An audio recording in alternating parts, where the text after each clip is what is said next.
The footage runs less than 3 minutes before the number gets said out loud. A hotel suite off Park Lane, a coffee table, a briefcase already opened on the cushion beside her. Sarah Ferguson, Duchess of York, leaning forward and telling a man she believes is a wealthy Indian businessman exactly what £500,000 buys. Access. Not influence, not friendship, not a favor between old acquaintances. Access, priced, itemized, offered by the former wife of a prince who was at that exact moment serving as the United Kingdom's official trade envoy. That opens up everything you would ever need, she tells him, and she is not being poetic. The date was the 23rd of May, 2010. The man across the table was Mazher Mahmood, a tabloid reporter working undercover for the News of the World, and the recording device was already running.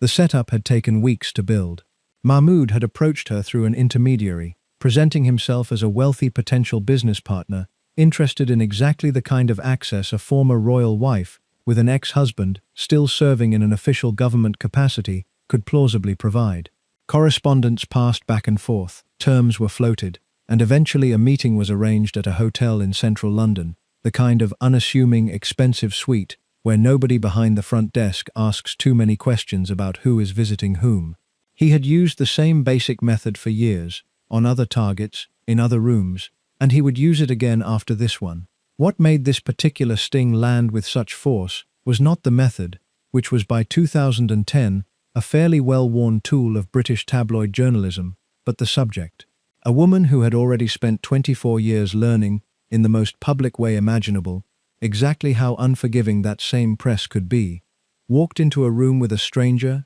and a briefcase, and did the one thing every advisor, every friend, and every hard lesson from her own life should have told her never to do again. 4 days later the tape aired.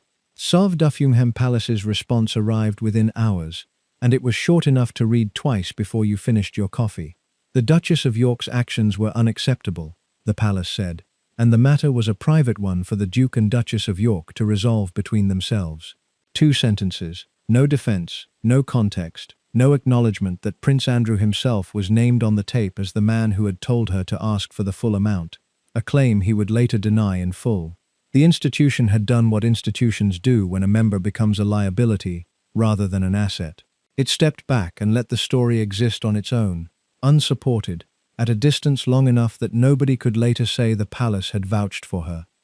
By 2010, this was not a shock to anyone who had followed Sarah Ferguson's public life with any attention. It was, if anything, the least surprising thing to happen to her in 3 decades. She had already survived the topless photographs in the south of France, the divorce, the years of headlines about debt she could not seem to stop accumulating, the friendship with a man named Jeffrey Epstein that would not detonate fully for almost another decade, but was already, in certain circles, a subject people brought up carefully. The cash for access sting fit a pattern so well established that British commentators had a shorthand for it. Here we go again, one tabloid column put it. Fergie, again. The list, by 2010, was long enough that most people could recite parts of it from memory without needing to be reminded of the details. The topless photographs from a villa in the south of France, published while she was still legally married. The years of reported debt that never seemed to resolve, no matter how many magazine deals,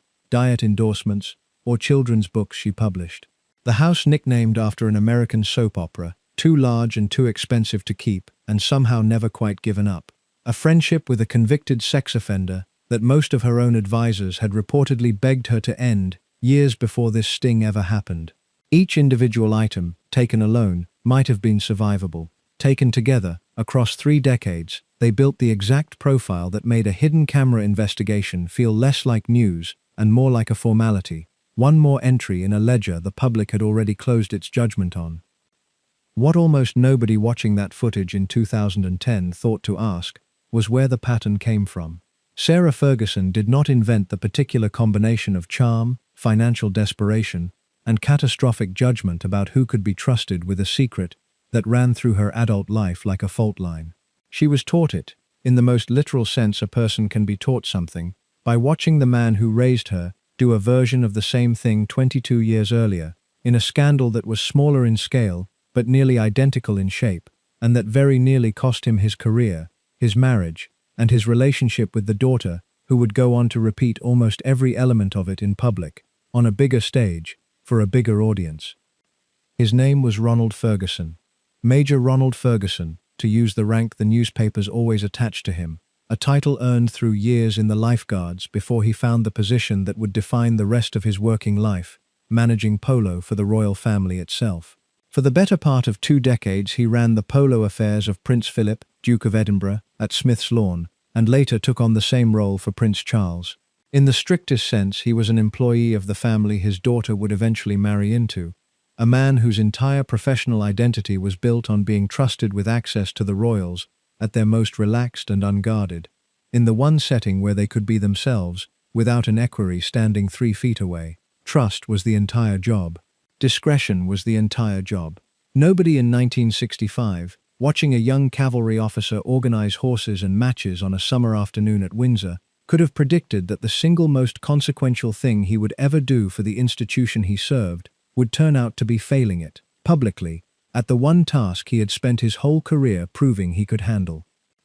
In 1988, 2 years after he had walked his daughter down the aisle of Westminster Abbey to marry the Duke of York, in front of an estimated audience of 500 million people, that trust collapsed in public, and it collapsed over almost exactly the same currency his daughter would later be caught trading in. Not sex for money in the way the tabloids like to frame it, though that was the surface story. Access. A man whose entire value to the people who employed him was the intimacy of his position among them, using that position in a way that turned it, briefly and disastrously, into something that could be bought. This is the story of both of them, father and daughter, and of the 22 years and one bloodline that connect a hidden camera in a Mayfair massage parlor to a hidden camera in a Park Lane hotel suite. It is a story about what gets inherited in families that live permanently, one mistake away from losing everything, and about which of the 2 Fergusons actually did more damage to the people who trusted them. The daughter got the headlines. The father, it turns out, may have earned them first. Getting to that answer means going back further than either scandal. It starts with a marriage that ended when Sarah Ferguson was 14 and a mother who left the country entirely. From there it moves through a wedding watched by 500 million people, a memoir that sold out her own privacy for a modest advance, and the year the Queen herself called horrible.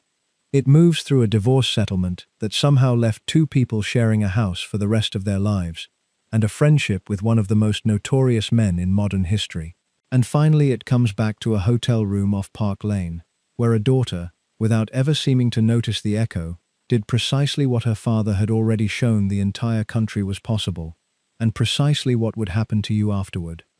If you have not come across this channel before, we build these documentaries from primary sources, contemporary reporting, and the historical record, rather than repeating whatever the last royal biography said, and we will flag anywhere the evidence runs thin or the claim is disputed, rather than pretend certainty we do not have.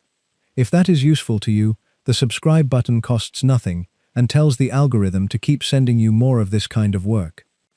To understand what Ronald Ferguson did in 1988 and why it mattered so much more than a single embarrassing tabloid splash, you have to go back to the beginning, to a marriage that was already showing cracks by the time his daughters were old enough to notice them, and to a version of recklessness that started long before either Ferguson ever met a hidden camera. Ronald Ivor Ferguson was born in 1931 into a family with military connections and modest but comfortable means, the kind of English background that in the middle of the 20th century still opened doors into cavalry regiments and gentlemen's clubs without requiring much beyond the right accent and the right school. He joined the Life Guards, one of the 2 regiments that make up the household cavalry, the mounted soldiers who still guard the monarch in ceremonial dress, and who have, for centuries, doubled as a recruiting ground for the royal family's inner circle of friends, advisors, and hangers-on. The Life Guards are the senior of the 2 regiments, distinguished from their counterparts the Blues and Royals by red rather than blue tunics, and white rather than red plumes on their helmets, and their duties have always mixed genuine military service with the highly visible ceremonial work the public actually sees, mounting the Queen's Life Guard at Horse Guards and riding in formation at Trooping the Colour each year, work that puts young officers in direct, repeated proximity to the family they serve in a way few other regiments can match. Polo was the connective tissue that turned that proximity into something more lasting.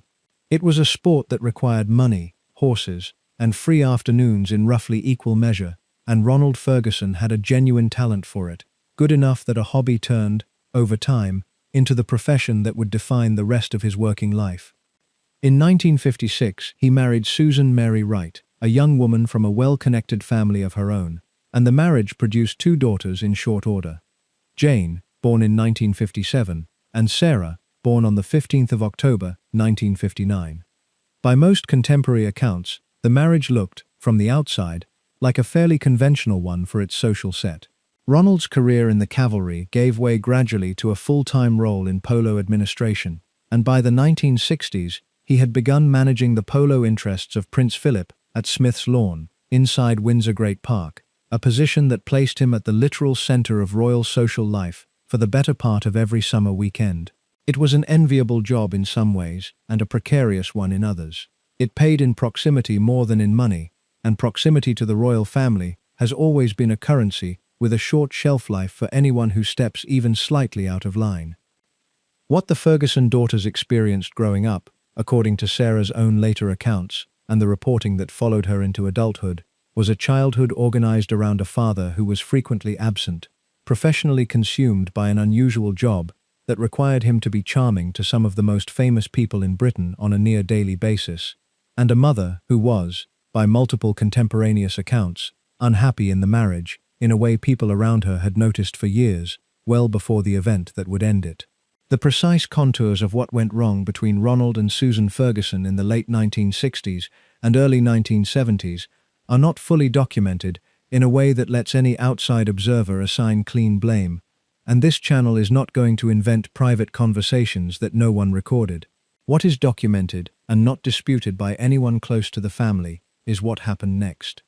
Susan Ferguson met Hector Barrantes, an Argentine polo player of considerable renown, through the same polo world that had brought her and Ronald together in the first place. Barrantes was, by the standards of the sport, a genuinely elite player, carrying a handicap high enough to be recruited by English patrons willing to pay for a winning team. Polo handicaps run on a scale from -2 up through 10, assigned and periodically reassessed by the sport's own governing associations, based on a player's skill, and a player carrying a handicap anywhere near the top of that scale is rare enough that fewer than a handful of players in the world hold the very highest rating in any given era, which meant a high handicap Argentine professional like Barrantes could, in practice, name his own price to whichever English patron wanted the best chance of winning that season's tournaments. It was the same professional pipeline running between Argentina and English summer polo that had already shaped the entire social world the Fergusons moved in. The affair that followed became public enough, in the small, socially interlinked world the Fergusons moved in, that it could not be kept quiet, and in 1974, Susan left the family home. Sarah was 14. The divorce that followed was finalized the same year, and Susan went on to marry Barrantes and relocate to Argentina, a country that would become, for the rest of Sarah Ferguson's life, the place her mother lived, rather than the place her mother was.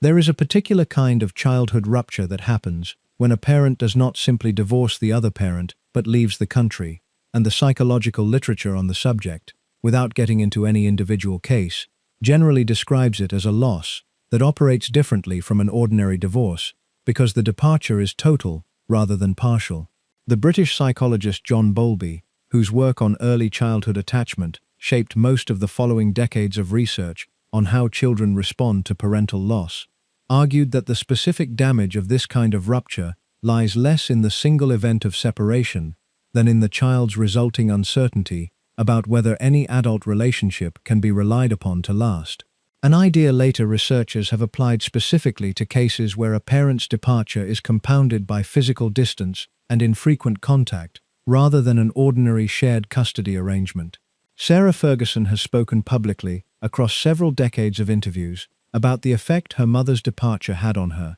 describing feelings of abandonment that she has said shaped much of her adult life, including her relationship to food, to approval, and to the men she chose to trust. What she has discussed less often, and what tends to get flattened out of the popular narrative about her, is what her father did in the years immediately following, because Ronald Ferguson did not respond to his wife's departure by becoming a more careful, more present, more conservative man. He responded by remarrying quickly, continuing to build his career at the absolute center of royal social life, and developing a reputation, well known within the polo and society circles he moved in, even if it had not yet reached the newspapers, as a man who was not, in the language of the era, a faithful husband.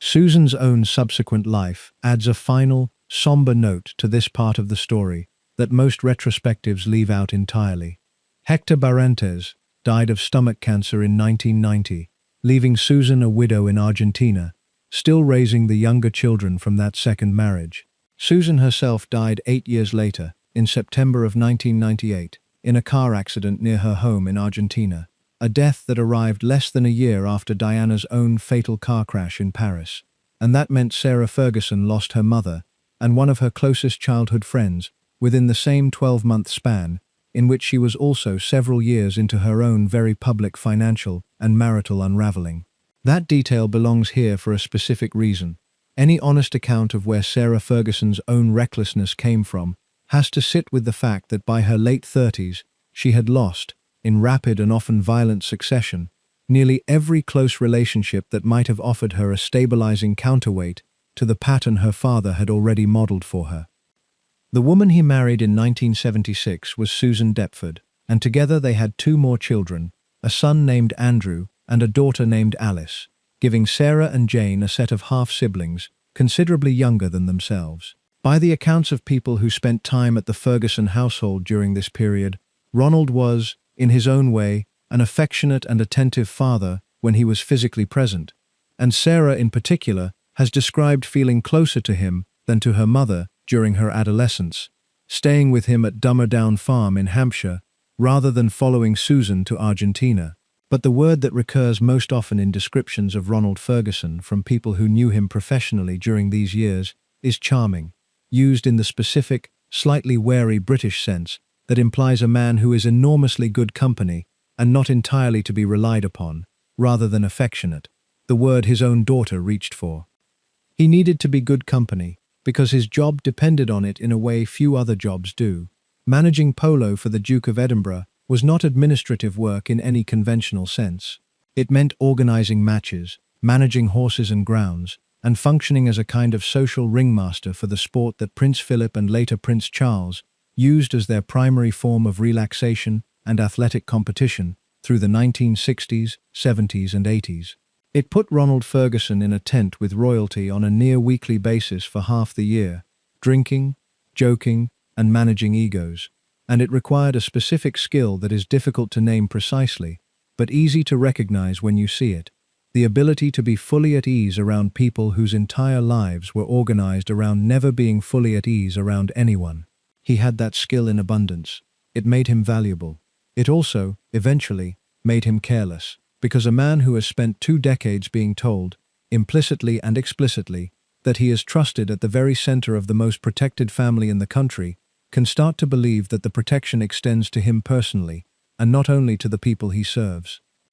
By the time Sarah Ferguson met Prince Andrew properly, at a house party at Windsor in 1985, arranged in part through the mutual friendship of Diana, Princess of Wales, her father's position inside the royal orbit had everything to do with the match. It was, if anything, the reason she had grown up circulating in the same world the prince did, riding at the same events, invited to the same weekends. Andrew and Sarah were engaged within a year and married on the 23rd of July, 1986, at Westminster Abbey, in a ceremony broadcast to an estimated global audience in the hundreds of millions. Ronald Ferguson walked his daughter down the aisle. He gave a toast at the wedding breakfast that people who attended remembered as warm and genuinely moving. For a man whose entire career had been built on proximity to this family, it was the single moment that made the proximity permanent. His daughter was no longer merely the child of the man who managed the polo. She was a duchess, 4th in line by marriage to a family whose approval had defined his professional life for 20 years.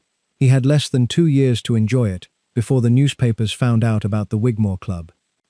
The Wigmore Club, in the accounts published at the time, was a members' establishment in Mayfair that functioned, depending on which paper you read, and how carefully its lawyers had briefed the copy desk as either a health club with a certain reputation or, more bluntly, as a massage parlor offering sexual services to paying clients. It sat in exactly the kind of discreet central London street, a short walk from the shopping crowds of Oxford Street and the private members' clubs of St. James's, where a man of Ferguson's standing could move through the neighborhood without drawing a second glance, at least until a reporter with a camera started paying attention to who came and went. The News of the World broke the story in 1988, reporting that Major Ronald Ferguson, polo manager to the Prince of Wales, father-in-law to the Duke of York, had been a regular visitor. The paper had, by its own account, staked out the club and tracked his visits over a period of time, building a story that combined the tabloid appetite for sex with the far more damaging accusation, in institutional terms, of a man whose entire professional value rested on discretion and trustworthiness, being caught in exactly the kind of behavior that made him a liability to everyone whose trust he depended on. The scandal did what royal-adjacent scandals of that era reliably did. It generated days of front-page coverage, endless commentary about hypocrisy and appearances, and a wave of public pressure on the palace to respond in some visible way. Prince Charles, whose polo affairs Ronald Ferguson managed directly, distanced himself. The precise administrative details of what changed in Ferguson's working relationship with the Prince of Wales in the aftermath are not uniformly reported across every source, and different accounts describe the aftermath with different degrees of finality. But what is not disputed is that the scandal marked the effective end of Ronald Ferguson's standing as an unimpeachable fixture of royal social life. He had been, for 2 decades, the man everyone in that world trusted implicitly. After 1988, he was, instead, a punchline, a man newspaper columnists could not resist calling by nicknames built around the word Major, and a source of ongoing embarrassment to a daughter who was, at the exact moment the story broke, still adjusting to life as one of the most photographed women in the world. To understand why the Wigmore Club story landed as hard as it did, and why it is fair to call it more institutionally reckless than almost anything his daughter would later do, you have to understand what Ronald Ferguson's job actually protected. A polo manager to the Prince of Wales held one of a small number of positions trusted with informal, unscripted access to a man who spent almost every other hour of his public life inside a carefully managed bubble of aides, protection officers, and prepared remarks. Polo was where the family let its guard down. It was where conversations happened that were never meant to be repeated, where friendships were formed on the basis of shared risk and shared sweat rather than shared status, and where the entire arrangement depended on everyone inside the tent understanding, without needing to be told, that what happened there stayed there. Ronald Ferguson had spent 20 years being the man who guaranteed that understanding. He was, in effect, the keeper of the one space in Prince Charles's adult life that was not performed for an audience. A scandal that exposed him as a man who could not keep his own private conduct out of the newspapers did more than embarrass him personally. It called into question the entire premise on which his usefulness to the family rested, because if he could not manage discretion in his own life, the logic ran, what confidence could anyone have that he was managing it in theirs? This is a different category of damage than the one his daughter would later inflict on herself. When Sarah Ferguson embarrassed the family, she embarrassed it as a member, a person whose conduct reflected on the institution by marriage and by association. When Ronald Ferguson embarrassed the family, he embarrassed it as the man paid specifically to prevent exactly that kind of embarrassment from ever reaching anyone in his charge. He did not simply make a mistake in front of the family. He made the mistake his job existed to prevent.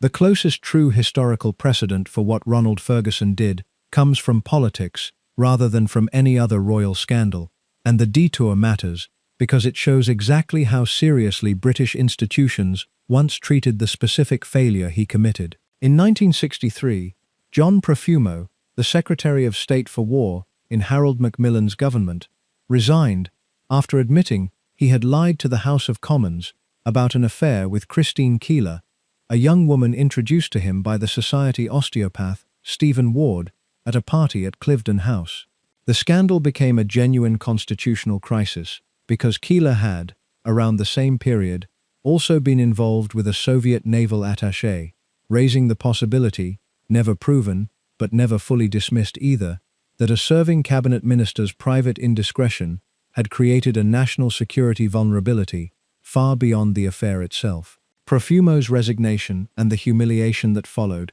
effectively ended his political career overnight, and the phrase "a Profumo moment" has functioned in British political and institutional life ever since, as shorthand for exactly the kind of catastrophe Ronald Ferguson risked in a smaller key. A trusted man whose private conduct exposes the people who trusted him to a danger they never agreed to accept. Ferguson's own scandal never carried anything close to Profumo's national security stakes. What it shared with Profumo's case was the underlying structure, a man whose entire public value rested on being someone who could be trusted with access, discovered instead to be exactly the kind of liability that access was supposed to be protected against.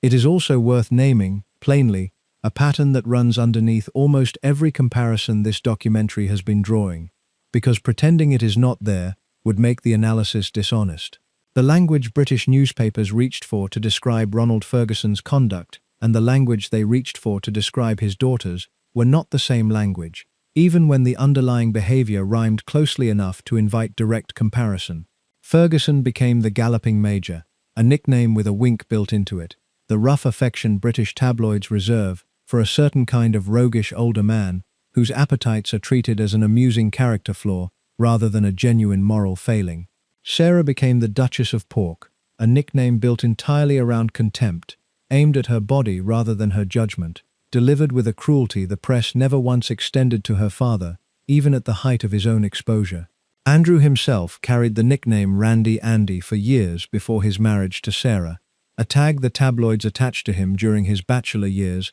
in the late 1970s and early 1980s, on the strength of a string of publicized relationships that included, alongside Koo Stark, a series of other actresses and models, and treated for most of that period as a source of tabloid amusement rather than genuine institutional concern, a double standard that becomes considerably harder to ignore once you notice how differently the same paper covered a man's sexual conduct compared with a woman's financial or personal failings. None of this excuses what either Ferguson actually did. It does mean that any full accounting of who paid the harsher public price for comparable recklessness has to reckon with a press culture that was, across the entire period this documentary covers, considerably less forgiving of women than of the men in the same family making comparable mistakes. Royal commentators who study the institution's internal machinery rather than just its headlines sometimes use the phrase Praetorian Guard to describe the small circle of private secretaries, communication staff, and senior courtiers whose actual job is protecting the institution itself rather than any individual member of it, a distinction that explains why the family's public statements about people it was actively distancing itself from tend to read as strangely bloodless, regardless of who the person is or how close they once were. The two-sentence statement issued after Sarah's cash for access sting and the muted, gradual contraction of Ronald Ferguson's standing after Wigmore Club both bear the same fingerprints, a machine built to protect the crown rather than the people wearing it, applying exactly the same procedure to a polo manager in 1988 and a duchess in 2010, because the machine does not actually distinguish between them. It protects the institution. Everyone else is expendable the moment they become a liability, whether they married into the family or simply worked for it. The palace's response, filtered through what was reported at the time, was to distance itself gradually rather than dramatically, a pattern that would repeat itself with his daughter 22 years later. There was no public sacking, no formal statement disowning him. There was, instead, a slow contraction of his role, a thinning of the invitations, a sense among people who covered the royal family closely that Ronald Ferguson had moved, almost overnight, from the inner circle to its outer edge. He kept some involvement in polo administration for years afterward, and by several accounts retained at least part of his role with Prince Philip's polo interests, even as his standing with the Prince of Wales cooled. But the version of Ronald Ferguson, who had been unquestioningly welcome anywhere the royal family gathered, did not survive 1988. For Sarah, still less than 2 years into her marriage and still learning the particular cruelty of British tabloid coverage, her father's scandal arrived at the worst possible moment, compounding a public image that was already forming around her as brash, undisciplined, and a poor fit for the restraint the family expected. She has said in later interviews that she felt her father's conduct reflected on her directly, that people in the press and, she has suggested, within the royal household itself, began treating her differently after the story broke, as though her father's recklessness were evidence of something inherited rather than an isolated failing belonging to one man. Whether that perception was fair to her is a separate question from whether it existed, and the reporting from the period suggests strongly that it did exist and that it never fully went away. If you are finding this useful, this is the point in the story where I would ask you to hit like and drop a comment with which Ferguson you think comes off worse by the end of this, because the case gets considerably more complicated from here. Ronald Ferguson did not disappear from public life after 1988. If anything, the years that followed saw him lean further into the version of himself the tabloids had already decided he was. In 1994, he published a memoir titled The Galloping Major, My Life and Good Times, and the book did what few memoirs by minor royal adjacent figures managed to do, which is generate a second wave of scandal almost as damaging as the first. Ferguson used the book to address the Wigmore Club story directly, offering his own account of what had happened and why, but he also included material about the royal family and about his own daughter's life that reportedly went further than Sarah, by then several years into her own marital collapse, had wanted made public. Accounts from the period describe Sarah as blindsided and hurt by details in the book, and the broader reception among royal watchers was that Ferguson had, whatever his intentions, traded family privacy for the commercial value of a juicier memoir, at a moment when his daughter's own marriage and public standing were already under enormous strain. This is worth sitting with for a moment, because it complicates the easy version of this story, where Ronald Ferguson is simply the earlier draft of his daughter's mistakes. Sarah's scandals, across 3 decades of public life, were overwhelmingly about her own conduct and her own finances. Whatever damage she did to herself and, by extension, to the institution she had married into. Ronald Ferguson's memoir was different in kind. It was a father monetizing his daughter's private pain, in print, for a readership that would happily buy a book, specifically because it promised royal secrets. If the Wigmore Club scandal was reckless in the sense of jeopardizing his own position through his own conduct, the memoir was reckless in a more calculating way, a decision made with full knowledge of who would be hurt by it, and a choice to proceed regardless. His financial situation over these same years followed a trajectory that will sound familiar to anyone who has followed his daughter's finances, though the reporting on Ronald Ferguson's specific debts is considerably thinner than the extensively documented record of Sarah's. What is consistently reported is that he struggled with money for much of his later life, that his polo-related income diminished as his standing with the royal family diminished alongside it, and that he was known within his social circle as a man who lived beyond whatever means he actually had, a habit, some who knew him, traced back to the same appetite for status and proximity that had made him so effective at his job in the first place. He edited Polo magazine for a period, took on various consulting and commentary roles connected to the sport, and by most accounts never fully recovered the financial or social standing he had held before 1988. While her father's reputation was contracting through the late 1980s, Sarah Ferguson's own public standing was already sliding along a parallel track, for reasons that had less to do with him and more to do with a marriage that was, by the accounts of nearly everyone who has written about the period, unhappy almost from the start. Andrew's naval career kept him away for long stretches, and Sarah, by her own later description, filled the resulting isolation with the same appetite for company and spectacle that had made her popular in the first place, and that would, within a few years, help destroy her. She gained weight, and the British press, with a cruelty that reads as almost unbelievable from any distance of decades, treated her body as a legitimate subject of daily commentary, nicknaming her the Duchess of York, and running unflattering photographs beside diet advice, as though this were ordinary journalism rather than a sustained campaign of public humiliation against a woman in her 20s.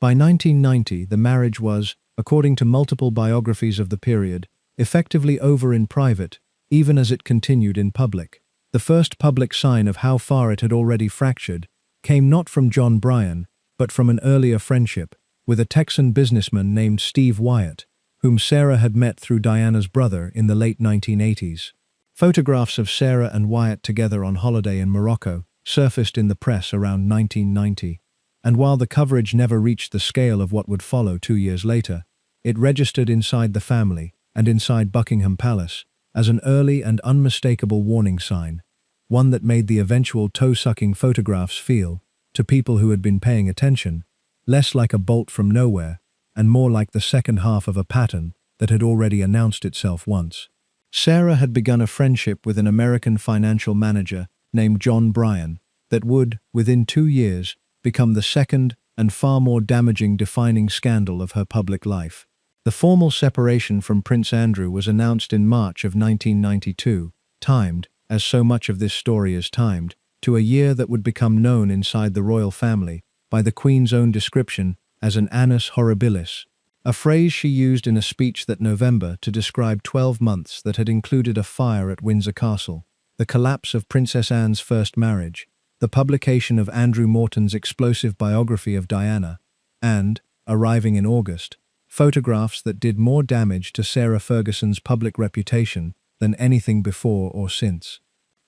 The Daily Mirror published them on the 20th of August, 1992, photographs taken with a long lens from outside the perimeter of a villa in the south of France, showing Sarah, topless, beside a swimming pool, while John Bryan knelt and kissed her feet. Her daughters, Beatrice and Eugenie, were reportedly nearby on the property at the time. The images ran across front pages worldwide within a day, and the phrase that attached itself to the story, toe-sucking, followed Sarah Ferguson for the rest of her life with a tenacity that outlasted nearly every other headline she ever generated. It did not matter that the marriage had already effectively ended, that the separation had already been announced months earlier, or that whatever she did in her own personal life at that point involved no one still legally entitled to expect fidelity from her. The photographs became, in the public imagination, definitive proof of a recklessness that needed no further context, a single image doing the work of an entire character assassination. The same year produced 2 further breaches of privacy that belong in this account precisely because they extend the same theme running through nearly every scandal this documentary has examined: private conversations and private moments converted into public property through unauthorized recording. Weeks before the Mirror published its photographs of Sarah, a British tabloid ran a transcript of an intimate 1989 telephone call between Diana and a close friend, James Gilby, intercepted by an amateur radio enthusiast and passed to the press, a story that became known as Squidgygate after Gilby's pet name for the princess. A second intercepted call, this one between Charles and Camilla Parker Bowles, and dating from the same period, would surface the following January, in a story that became known as Camillagate, its content explicit enough that it did more sustained damage to Charles's public reputation than almost anything else in his adult life up to that point. Between the 2 intercepted calls, the Mirror's photographs, the news of the world's earlier exposure of Ronald Ferguson, and Mazher Mahmood's later recording of Sarah, the pattern becomes difficult to miss. Nearly every defining scandal in this family's modern history arrived by the same mechanism, a private moment captured without consent and detonated in public at the moment of maximum damage, which makes 1992 look less like an unusually bad year and more like the year the family's entire vulnerability to this specific kind of exposure became undeniable all at once.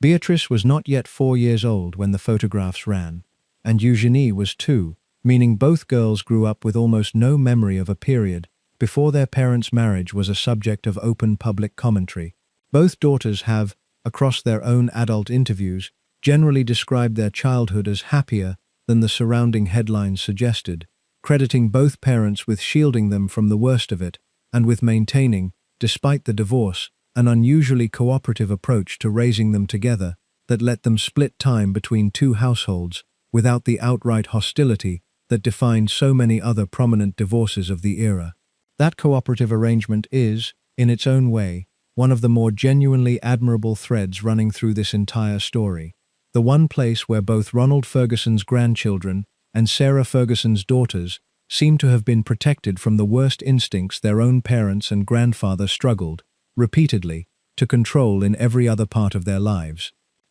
Pause on the structural echo here, because it is exact. a hidden vantage point, a photographer working without the subject's knowledge, a moment of physical intimacy turned into evidence, published for a mass audience, timed to inflict maximum institutional damage. This is, almost beat for beat, the mechanism that would destroy her father's standing 4 years earlier, and the mechanism that would return to destroy what remained of her own credibility 18 years later. The family did not simply share a name and a bloodline. It shared, with an almost eerie consistency, the exact shape of its public catastrophes.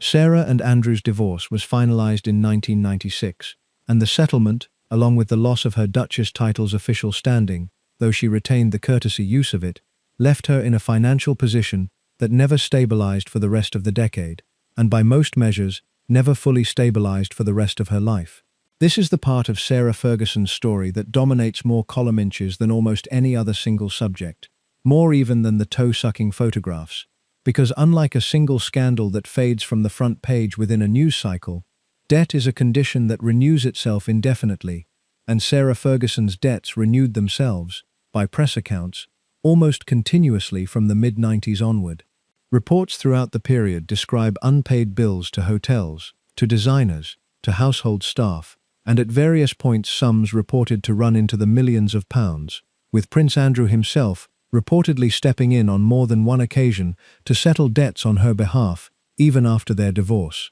an arrangement that struck many observers as strange, given that the two had, by then, no formal financial obligation to one another beyond what the settlement specified. A Weight Watchers endorsement deal, signed in the mid-90s, gave her several years of substantial and reliable income, and by most accounts represented the single most financially stable period of her adult life. The irony of the arrangement rarely goes unremarked in retrospectives of her career. The same tabloid press that had spent the better part of a decade humiliating her over her weight, coining and reusing the nickname Duchess of Pork, with a cruelty this documentary has already dwelt on, now covered her transformation into a paid public face of weight loss, with something closer to warmth, treating a woman's body as a legitimate subject for commentary in both directions, without ever quite reckoning with how much damage the earlier coverage had done to make the second chapter necessary in the first place. It did not last, and it did not, by the accounts of financial journalists who tracked her affairs over the following decades, ever fully solve the underlying pattern, which multiple people close to her described using language that echoed, almost word for word, what people had said about her father a generation earlier. A woman who lived at a standard her actual resources could not support, who borrowed to maintain appearances, and who repeatedly trusted the wrong people with financial arrangements that later collapsed publicly and expensively. This is roughly the midpoint of the story, and it is worth taking a moment here, if you have stayed with it this far, to subscribe if you have not already, because the second half is where the two Ferguson's patterns converge most directly, in the story of exactly how alike a hidden camera scandal separated by 22 years can turn out to be. Ronald Ferguson's final years were quieter than his middle age had been, in the way a career that has already absorbed its worst public damage tends to become quieter, less because the person has changed, and more because the newspapers have moved on to other targets. He remained involved in polo commentary and administration in a diminished capacity, continued to give interviews when asked, and by several accounts never fully reconciled the two halves of his public reputation. The beloved figure who had genuinely shaped British polo for a generation, and the punchline who could not walk past a tabloid without being reminded of 1988. He died on the 23rd of March, 2003, at the age of 71, of a heart attack. Sarah was, by her own account and by the reporting from the time, devastated by his death, in a way that suggested the relationship, whatever damage had passed between them over the memoir and everything else, had never actually broken. What emerged in the aftermath was a detail that royal watchers found difficult to ignore, because it closed the loop on his entire adult financial pattern with an almost novelistic tidiness. Press reporting following his death described a man who had died with debts substantially outweighing his remaining assets, the specific figures varying somewhat between outlets, and never fully settled in any single authoritative accounting, but the consistent shape of the reporting was unambiguous. Ronald Ferguson, the man who had spent 4 decades at the absolute center of British aristocratic and royal social life, died in a financial position that mirrored, almost precisely, the financial position his daughter had occupied for most of the preceding decade and would continue to occupy for most of the decade that followed. He did not simply model recklessness for her in his conduct with women or his handling of family privacy. He modeled it right up to the end in the ledger. This is where the comparison the title of this documentary is built around actually starts to earn its argument rather than simply asserting it. Because on the surface, Sarah Ferguson's public catalogue of mistakes reads as longer and more damaging than her father's. She generated more headlines over more decades, involving larger sums of money and, eventually, a friendship that would prove more consequential than anything Ronald Ferguson was ever connected to. But scale is not the same measure as recklessness, and recklessness, properly understood, has to account for what a person actually risked relative to what they were entrusted with. Sarah Ferguson risked her own reputation and, at various points, her daughter's comfort and her ex-husband's public standing. Ronald Ferguson risked something structurally larger every single time he behaved carelessly, because his entire professional existence depended on being the one person in a very small circle who could be trusted absolutely, and he broke that trust not once, but repeatedly, first with his own body in a Mayfair club, and later with his daughter's private life in 300 pages sold for a profit. The cash for access sting that opened this documentary then was not simply Sarah Ferguson repeating a pattern of personal indiscretion. It was, whether she recognized it this way or not, her walking directly into the one specific failure mode her father had already demonstrated to her as a teenager and a young bride, the exact mechanism of trading intimate access to a member of the royal family for a concrete sum of money, caught by an undercover reporter using a hidden recording device. The details differ. Ronald Ferguson sold his own discretion. Sarah Ferguson sold, or attempted to sell, her ex-husband's. But the shape of the transaction and the shape of its exposure tracks almost exactly onto the template her father set in 1988, down to the specific detail of a tabloid journalist using deception and hidden recording equipment to manufacture the moment of proof.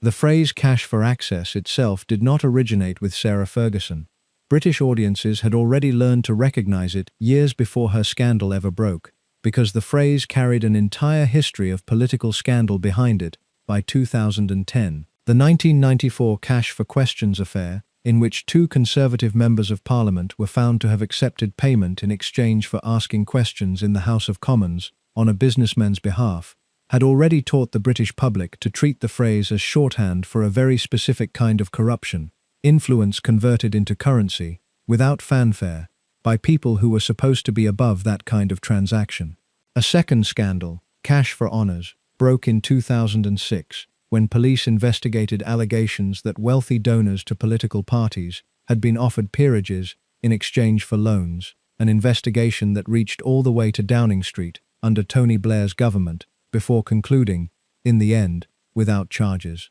By the time Sarah Ferguson sat down across from Mazher Mahmood in 2010, the British public did not need the story explained to them. They already had a category for exactly this kind of transaction, built over 16 years of political scandal, and Sarah Ferguson walked directly into it. The £500,000 figure the News of the World reporter dangled, the down payment already changing hands, the careful, transactional language Sarah used on camera, all of it played out in front of a hidden lens, in a hotel room, in exactly the manner her father's own transgression had, a generation earlier, played out in front of a different set of eyes, in a different London building.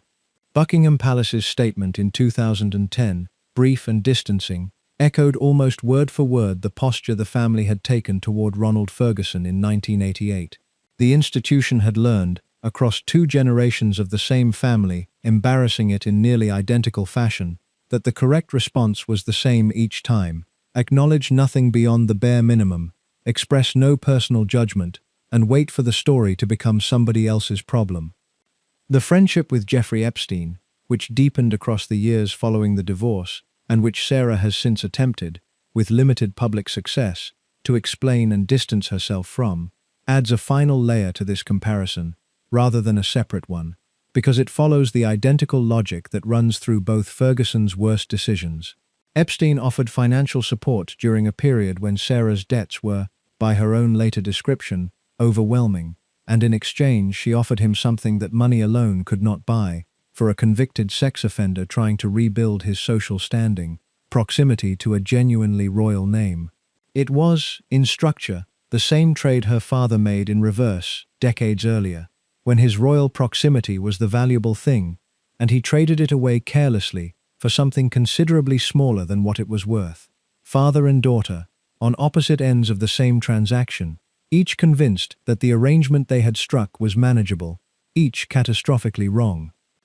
There is a further irony sitting underneath the mechanics of both scandals, and pulling it out matters because it says something about the instrument that destroyed both Fergusons, in addition to what it says about the Fergusons themselves. The News of the World broke the Wigmore Club story in 1988, and a reporter working in the same tradition at the same paper, Mazher Mahmood, ran the cash for access sting against Sarah in 2010. Mahmood had built an entire career around the same basic method, adopting a wealthy Middle Eastern businessman persona so often that he became known across the industry as the fake sheikh, luring public figures into compromising conversations with promises of money, access, or business opportunity, then publishing the recordings for maximum embarrassment. He was, by the time he caught Sarah on tape, one of the most feared and most legally scrutinized journalists in Britain, credited with dozens of high-profile exposures, and already facing recurring criticism over how far his methods crossed from investigation into entrapment. Neither the paper nor the reporter survived their own methods indefinitely. The News of the World closed permanently in July of 2011, shut down within days after revelations that its journalists had illegally hacked the phones of crime victims, celebrities, and members of the royal family for years, most damagingly, the phone of a murdered schoolgirl named Millie Dowler, whose family learned only later that messages had been deleted from her voicemail by hackers working for the paper, giving false hope she might still be alive at a moment when she was already dead. The public inquiry that followed, led by Lord Justice Leveson and running through much of 2011 and 2012, examined the culture, practices, and ethics of the British press in a level of detail no previous inquiry had attempted, and while its recommendations for a new form of press regulation were never fully implemented in the form Leveson himself proposed, the inquiry did produce a new self-regulatory body, the Independent Press Standards Organisation, which most British newspapers signed up to in the years that followed, as a less independent, industry-funded alternative to the statutory-backed regulator Leveson had actually recommended, a compromise press reform campaigners have criticised ever since, as toothless compared with what the inquiry itself concluded was necessary. The inquiry permanently changed the climate in which stories like the ones that destroyed both Ferguson's reputations could be pursued, even if it never fully delivered the accountability its own findings seemed to demand. The broader machinery that produced both scandals deserves its own brief accounting, because neither the Wigmore Club story nor the cash for access sting happened in a vacuum. British newspapers maintain a formal system known as the Royal Rota, a rotating pool of accredited correspondents and photographers given privileged access to official royal engagements in exchange for pooling their coverage and observing certain agreed restrictions, a system that has existed in some form since the mid-20th century and that has always coexisted uneasily with the far less restrained world of tabloid investigation that operates entirely outside it. Reporters on the Rota covered the Yorks' wedding and their early married life within the polite boundaries of that arrangement. The reporters who eventually destroyed both Ronald and Sarah Ferguson's reputations, first at the Wigmore Club and later in the hotel room off Park Lane, operated in the opposite tradition entirely, the kiss and tell and sting operation economy that had defined a large share of Fleet Street's actual circulation revenue since at least the 1960s. An economy built specifically around exposing exactly the kind of private conduct the Royal Rota's polite arrangement was designed never to touch. The economy operated for as long as it did in Britain, specifically because English law offered so little formal protection against it. Unlike many other countries, the United Kingdom had no standalone legal right to privacy for most of the 20th century, relying instead on a patchwork of narrower legal tools, breach of confidence claims, defamation law where a story was simply false, and little else. that left tabloids extraordinary freedom to publish true but intimate information about anyone whose life had become newsworthy. Exactly the gap the Wigmore Club story and the Mirror's photographs of Sarah both exploited. That legal situation began shifting only after the Human Rights Act came into force in 2000, importing a genuine right to respect for private life from European law that British courts started applying with real teeth over the following decade. The most consequential test case belonged to someone entirely outside this family's story. Max Mosley, the former head of Formula One's governing body, sued the News of the World in 2008 over a story about his private sexual activities and won, a court ruling that the paper's own justification, an alleged Nazi theme to the encounter that turned out to be unfounded, could not excuse the intrusion, a judgment that meaningfully narrowed what British tabloids could publish about anyone's private life from that point forward. Mosley's victory arrived 2 years before Mahmood caught Sarah Ferguson on tape, which meant the legal ground beneath exactly this kind of story had already begun to shift by the time her own scandal broke, even if the shift came too late to spare her. Mahmood himself was convicted in 2016 of conspiracy to pervert the course of justice, over evidence he had fabricated in a separate case involving the singer Tulisa Kontostavlos, a conviction that led directly to the collapse of dozens of his previous prosecutions as defense lawyers across the country successfully argued that testimony from a journalist now proven willing to manufacture evidence could no longer be trusted. The instrument that exposed both Ronald and Sarah Ferguson's worst moments, in other words, turned out to be exactly as unreliable, in the end, as the two people it had exposed. The next generation of the family drew a different lesson from the same history than either Ferguson ever did, choosing litigation over resignation. Prince Harry pursued a series of lawsuits against British tabloid publishers through the early 2020s, including a case against Mirror Group newspapers that concluded in 2023 with a court finding that he had been a victim of phone hacking and other unlawful information gathering over an extended period, and awarding him damages reported in the press at over £100,000 for the specific claims proven, a fraction of the total legal costs both sides were reported to have spent reaching that outcome. Where Ronald Ferguson had absorbed his own tabloid exposure and tried to talk his way past it, and Sarah Ferguson had spent decades alternating between apology and self-commercialization in response to hers, Harry chose to spend years and, by his own account, a considerable amount of his own money, forcing the same newspapers that had built careers exposing this family,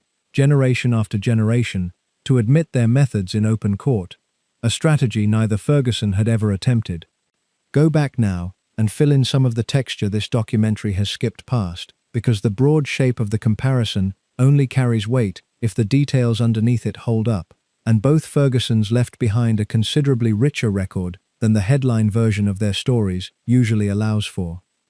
This is also a reasonable place to be transparent about where a documentary like this one actually gets its material, since the promise made at the start was to flag uncertainty rather than manufacture false confidence. The core facts of both scandals, the dates, the settlements, the court findings, the parliamentary statements, come from contemporary newspaper archives and official records that are not seriously disputed by anyone. The more interior material, what a specific conversation felt like, how a specific person actually experienced a specific year, comes from published memoirs, authorized biographies, and the subject's own later interviews, sources that carry an inherent bias toward whatever story the speaker wanted told, a limitation this documentary has tried to flag, wherever it applies, rather than pretend those accounts are as solid as the documentary record sitting underneath them. Start with what Smith's Lawn actually was, because it explains why Ronald Ferguson's position mattered as much as it did.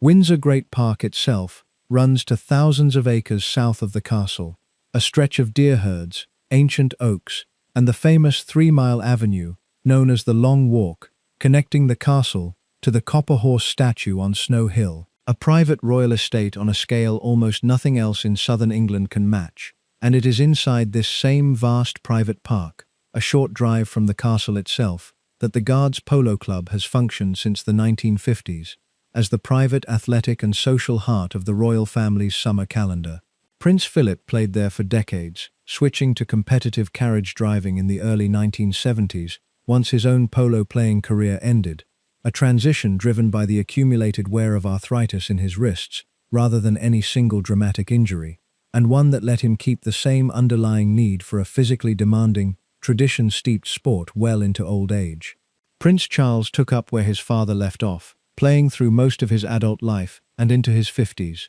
well past the point when most of his teammates had retired, before chronic back trouble finally forced him to stop competing in the mid-2000s. A career considerably longer than his father's, and one that meant Ronald Ferguson's own working relationship with the family's polo interests spanned 2 full royal generations rather than one. It was reachable, effectively, only by people who already belonged to the world the royal family moved in, nothing like a public facility in any meaningful sense, and the person managing it, organizing the matches, arranging the horses, and keeping the whole operation running smoothly enough that a future king could relax there without incident, held a position that was equal parts logistics manager and social gatekeeper. Ronald Ferguson held that position for the better part of 2 decades, and by every account from people who played polo alongside him during those years, he was exceptionally good at it, well-liked, generous with his time, and possessed of the specific gift for making powerful people feel unguarded that cannot be taught and rarely survives contact with real scrutiny. The Guards Polo Club itself had been founded in 1955, with Prince Philip among its principal driving forces, at a moment when the Duke of Edinburgh was actively looking for a sport that could accommodate both his own competitive instincts and his need for an activity that kept him visibly connected to military tradition, even after he had given up his own active naval career to support the Queen following her accession 3 years earlier. Polo suited the purpose perfectly. It required cavalry-style horsemanship, it carried genuine physical risk that let a man in his position feel he was still doing something demanding, rather than merely ceremonial, and it came already populated with exactly the kind of upper-class, military-adjacent social network the Duke had grown up inside. Ronald Ferguson entered that network through the most conventional door available to a man of his background, his own service in the household cavalry, and by the early 1960s, he had transitioned from playing the sport competitively to organizing it professionally, a shift that turned out to suit his particular talents even better than competitive play had. Smith's Lawn was not the only ground that mattered in English polo. The other deserves naming, because the 2 grounds together defined the sport's social geography for the whole of Ferguson's career. Cowdray Park in West Sussex had been developed since the 1930s by the Cowdray family into the sport's other great centre, hosting the Gold Cup, the most prestigious tournament in British polo, and drawing a similar mix of aristocracy, wealthy amateurs, and professional players from Argentina and elsewhere who came to England each summer specifically to compete on these 2 grounds. Hector Barrantes, the Argentine player who would go on to marry Sarah's mother, was exactly the kind of figure this circuit produced and depended on, a professional whose skill made him valuable to English patrons willing to pay for a winning team, and whose presence at Cowdray and at Smith's Lawn alike meant that Susan Ferguson's eventual affair with him did not require her to leave the world she already lived in. It required only that she look, at the right moment, toward a different man standing in the same small circle of grounds, clubs, and summer weekends that had organized her entire adult life. What made him valuable was not merely administrative competence, though he had that too, arranging horses, ground staff, match schedules, and the logistics of a sport that consumed enormous amounts of money and land to sustain. It was his social function. A man in Prince Philip's position, or later Prince Charles's, could not simply relax around strangers, and even old friends carried the small, constant weight of knowing they were spending time with a future or reigning head of state. Ferguson's specific skill was making that weight disappear for a few hours at a stretch, joking easily, managing tensions between competitive egos on the field, and creating an atmosphere in which royalty could, briefly, just be men playing a sport they loved. Multiple people who wrote about the Guards Polo Club during Ferguson's tenure there described him using almost identical language across different decades and different publications. The man who made the prince feel normal. It is difficult to overstate how rare and how valuable that specific function was inside a family whose entire adult experience of the world had been mediated, since birth, by protocol, protection officers, and the constant awareness of being watched. Ronald Ferguson's own financial precariousness was not an individual quirk. It reflected a broader condition of the class he belonged to. The British landed aristocracy had spent the decades following the Second World War, absorbing repeated blows to its traditional wealth, crushing rates of death duty that forced families to sell estates, break up land holdings, and open stately homes to paying tourists just to cover inheritance tax bills.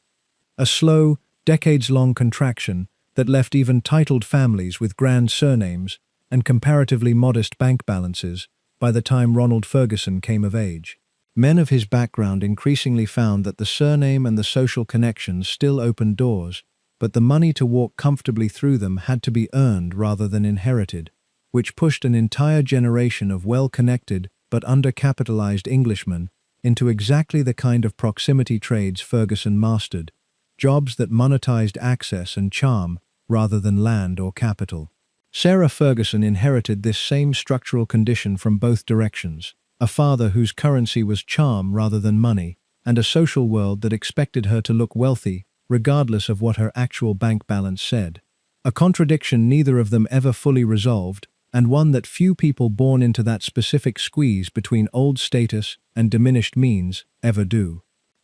Sarah's own childhood ran on a track shaped almost entirely by this world. After her mother left in 1974, Sarah stayed with her father at Dummer Down Farm in Hampshire, attending Hurst Lodge School and later a Swiss finishing school, the standard educational path for a girl of her background and era. She has described these years, in various interviews across her adult life, with a complicated mixture of gratitude toward her father for keeping the household running and lingering hurt over her mother's absence, a combination that biographers of the family have generally treated as consistent with what is publicly known rather than as a contested claim. She did not go to university. Instead, she worked for several years in London, first in a public relations firm and later in publishing, living independently in a way that gave her, by the time she met Prince Andrew, more ordinary adult experience than most of the women who married into the royal family, before or since. The meeting itself happened at a house party at Windsor Castle in June of 1985, arranged with Princess Diana's involvement, the two women having known each other since childhood through the same overlapping social world their fathers and grandfathers had occupied before them. Andrew and Sarah's courtship moved quickly by any standard, and the engagement was announced in March of 1986, 4 months before the wedding itself. Contemporary coverage described Sarah in the run-up to the wedding as a breath of fresh air for an institution that had, by the mid-1980s, developed a reputation for chilly formality, and for a period of roughly 2 years, she was, by most measures, one of the most popular members of the extended royal family, warm and unguarded, in exactly the way the tabloids would later punish her for. The friendship between Sarah and Diana deserves its own attention here, because it shaped both women's public lives for the following decade, and because its eventual fracture tracks, in its own way, the same pattern of institutional betrayal running through the rest of this story. The two had known each other since girlhood, their families connected through generations of shared social and landed proximity, and in the mid-1980s, before either woman's marriage had visibly soured, they were genuinely close, exchanging notes during official engagements, playing practical jokes on protection officers, and offering each other a rare source of peer support inside an institution that gave both of them very little of it. Diana was reportedly instrumental in encouraging the match with Andrew in the first place, seeing in Sarah a potential ally who might finally give her a fellow young royal wife to commiserate with, rather than the older generation of in-laws she found, by her own later account, cold and unsympathetic to her own struggles. The friendship began fraying by the early 1990s, for reasons that multiple biographers of both women have traced to a straightforward and fairly ordinary cause, rather than any single dramatic falling out. Their scandals arrived on parallel timelines and competed, however unintentionally, for the same finite supply of public sympathy and press attention. Diana's own marriage was unraveling across exactly the same years Sarah's was, and the two women, who might once have supported each other through the ordeal, found themselves instead cast by the newspapers as rivals in a running competition over which Duchess or Princess was more sympathetic, more stylish, or more badly treated by the family both had married into. Diana's death in a Paris car crash in August of 1997 arrived only a year after Sarah's own divorce was finalized, and Sarah has spoken since about the specific pain of losing a childhood friend, at a moment when their adult relationship had already grown distant, a loss she has described as complicated in a way that losses between people who died as they were on their best terms rarely are. The wedding day itself, the 23rd of July 1986, drew crowds along the processional route in London that newspapers estimated in the hundreds of thousands, with the broadcast audience worldwide estimated at several hundred million, figures that place it among the most watched single events in television history up to that point. The ceremony was conducted by Robert Runcie, the Archbishop of Canterbury, the same clergyman who had married Charles and Diana 5 years earlier, and the day ended the way these occasions always did, with the new Duke and Duchess of York appearing on the Buckingham Palace balcony, before a crowd that had waited for hours in the July heat, the same balcony where crowds would gather again 6 years later to watch a very different kind of royal news unfold. Sarah's dress, designed by Lindke Tierak, ran to a 17-foot train, embroidered with anchors, hearts, waves, and bumblebees, symbols connected to Andrew's naval career and to her own family crest, a more restrained silhouette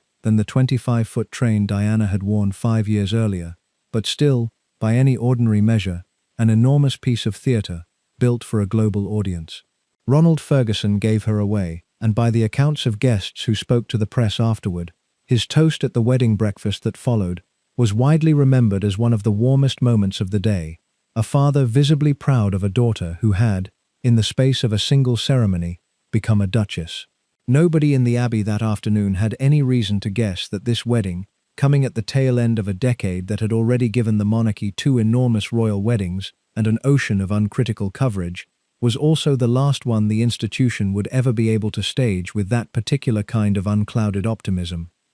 Every royal wedding since has, in its own way, had to reckon with what happened to this one. William and Catherine's wedding in 2011 was managed with a level of message discipline and image control that would have been unthinkable in 1986, a direct institutional response to watching exactly what could go wrong when a young royal marriage was allowed to unfold in public without that discipline. Harry and Meghan's wedding in 2018 carried its own set of anxieties about tabloid intrusion, baked into the planning from the start, informed by everyone involved having watched, at close range or from a distance, what the same newspapers had eventually done to Diana and to Sarah before her. The 1986 wedding sits, in retrospect, as the hinge point in that longer story, the last royal wedding the family entered with genuine institutional confidence that warmth and access would be repaid in kind rather than eventually weaponized. The couple honeymooned aboard the royal yacht Britannia, sailing the Azores before returning to a wave of press coverage that, for the first 18 months or so of the marriage, was almost entirely adoring. The phrase Fergie mania got real use in newspaper copy during this period, and it was not sarcastic yet. She was photographed laughing, riding, skiing, and generally behaving with a physical looseness that read, at the time, as exactly the kind of modernizing energy the monarchy's advisors had spent years hoping a new generation of royal brides might bring. Andrew, for his part, continued serving as a helicopter pilot in the Royal Navy, a career that kept him away from home for long stretches even after the wedding, a pattern of absence that echoed, with an irony nobody in the family seems to have remarked on publicly at the time, the exact shape of Ronald Ferguson's own long professional absences from Sarah's childhood.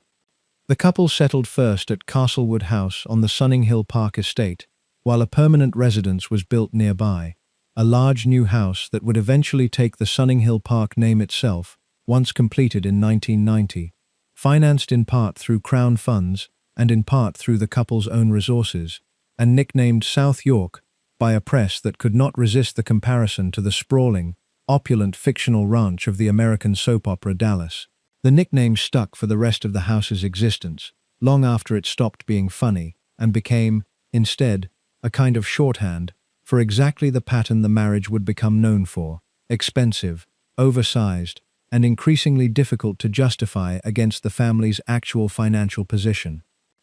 Their first daughter, Princess Beatrice, was born in August of 1988. A second daughter, Princess Eugenie, followed in March of 1990, born not long before Ronald Ferguson's own scandal had fully receded from the front pages, and not long before his daughter's marriage began its own visible decline. Motherhood did nothing to slow the press's growing appetite for a different kind of story about Sarah than the one it had told during the honeymoon period. Through the turn of the decade, the coverage curdled into something considerably crueler, built around her weight and her spending in roughly equal measure. Newspapers ran the nickname Duchess of York with a regularity and a casual viciousness that reads, from any distance of decades, as a genuinely shocking thing to have done to a woman in her 20s and early 30s who had, by every account, done nothing more unusual than gain weight after 2 pregnancies while living inside a level of media scrutiny almost nobody else in the country experienced. Diet advice ran alongside unflattering paparazzi photographs, as though the juxtaposition were ordinary editorial judgment rather than a sustained public humiliation campaign. And Sarah has said in later interviews that the psychological toll of those years, arriving as they did on top of a childhood already shaped by her mother's abandonment, did lasting damage to her relationship with her own body and her own sense of public worth. James Whittaker,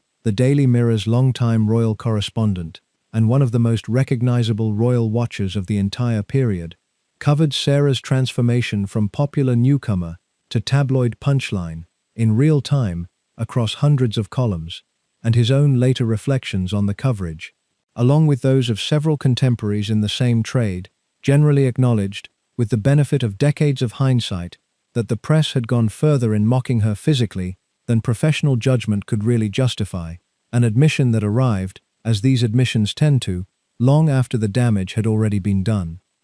The spending stories ran alongside the weight stories, from early in the marriage onward, well before the toe-sucking photographs made financial recklessness a settled part of her public image. Reports throughout the late 1980s described a household budget at Sunninghill that ran considerably ahead of what even a senior royal couple's income could comfortably support. Private jets and lavish holidays covered in the society pages with a mixture of fascination and, increasingly, disapproval. None of it individually would have destroyed her reputation. Cumulatively, across 4 years of marriage, it built the exact profile the tabloids would need when the actual scandal finally arrived in 1992. To make the fall feel less like a shock and more like a conclusion the public had already been primed to reach. 2 years and change after the wedding, the Wigmore Club story broke, and one detail here rarely makes it into the shorter versions of this account.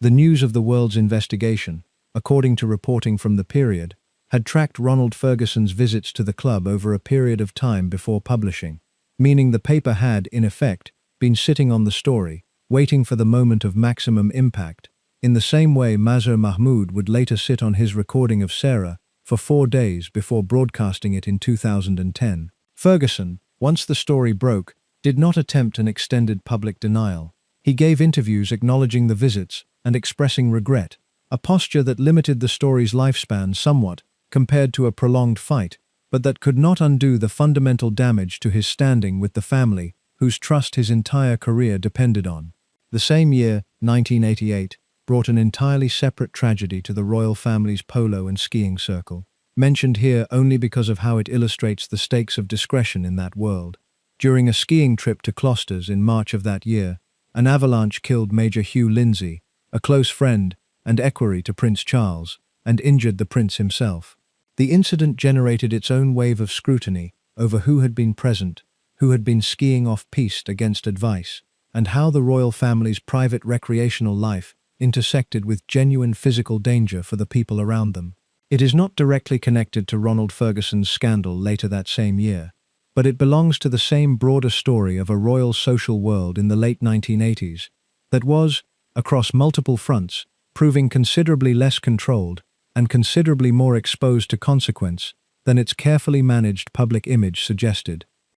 Ronald Ferguson's own response to the Wigmore Club exposure needs more detail than a single line about regret can capture, because the way he handled the aftermath tells you something about how differently a man of his generation and background understood the situation compared with how his daughter, would eventually be forced to understand a version of the same crisis. He did not resign and disappear from view. He gave interviews defending his marriage to Susan Deptford as sound despite the lapse, framed the visits in terms of a private failing that had nothing to do with his professional competence, and continued showing up at polo events within months, betting that the institution's need for a capable manager would eventually outweigh its embarrassment over the story. In the narrower sense of professional survival, the bet largely paid off. He kept working in polo in some capacity for the rest of his life. In the larger sense of ever again being the man Prince Charles or Prince Philip could point to as an example of discretion under pressure, the story never fully went away.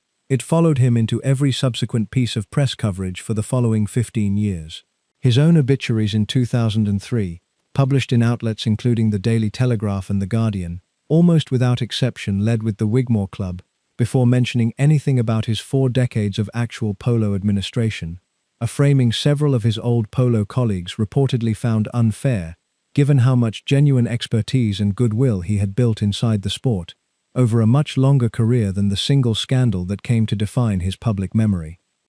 The 1994 memoir compounded the damage in a way that deserves more than a passing mention, because The Galloping Major was not simply an account of his own career, written for polo enthusiasts, and the title itself was a decision worth pausing on. The nickname had followed him since well before the Wigmore Club story, coined originally by polo commentators to describe the physical style he played with in his competitive years, a hard-charging approach that suited a cavalry officer and that carried, at the time, nothing but admiration in it. By choosing to put that same nickname on the cover of a memoir published 6 years after the scandal that had turned him into a tabloid punchline, Ferguson was making a calculated bet that he could reclaim an old, affectionate title before the newspapers permanently attached a crueler one to him instead, a rebranding exercise that worked only partially, since most reviews of the book still led with Wigmore Club, regardless of what the cover said. Ferguson used its pages to discuss the breakdown of his first marriage,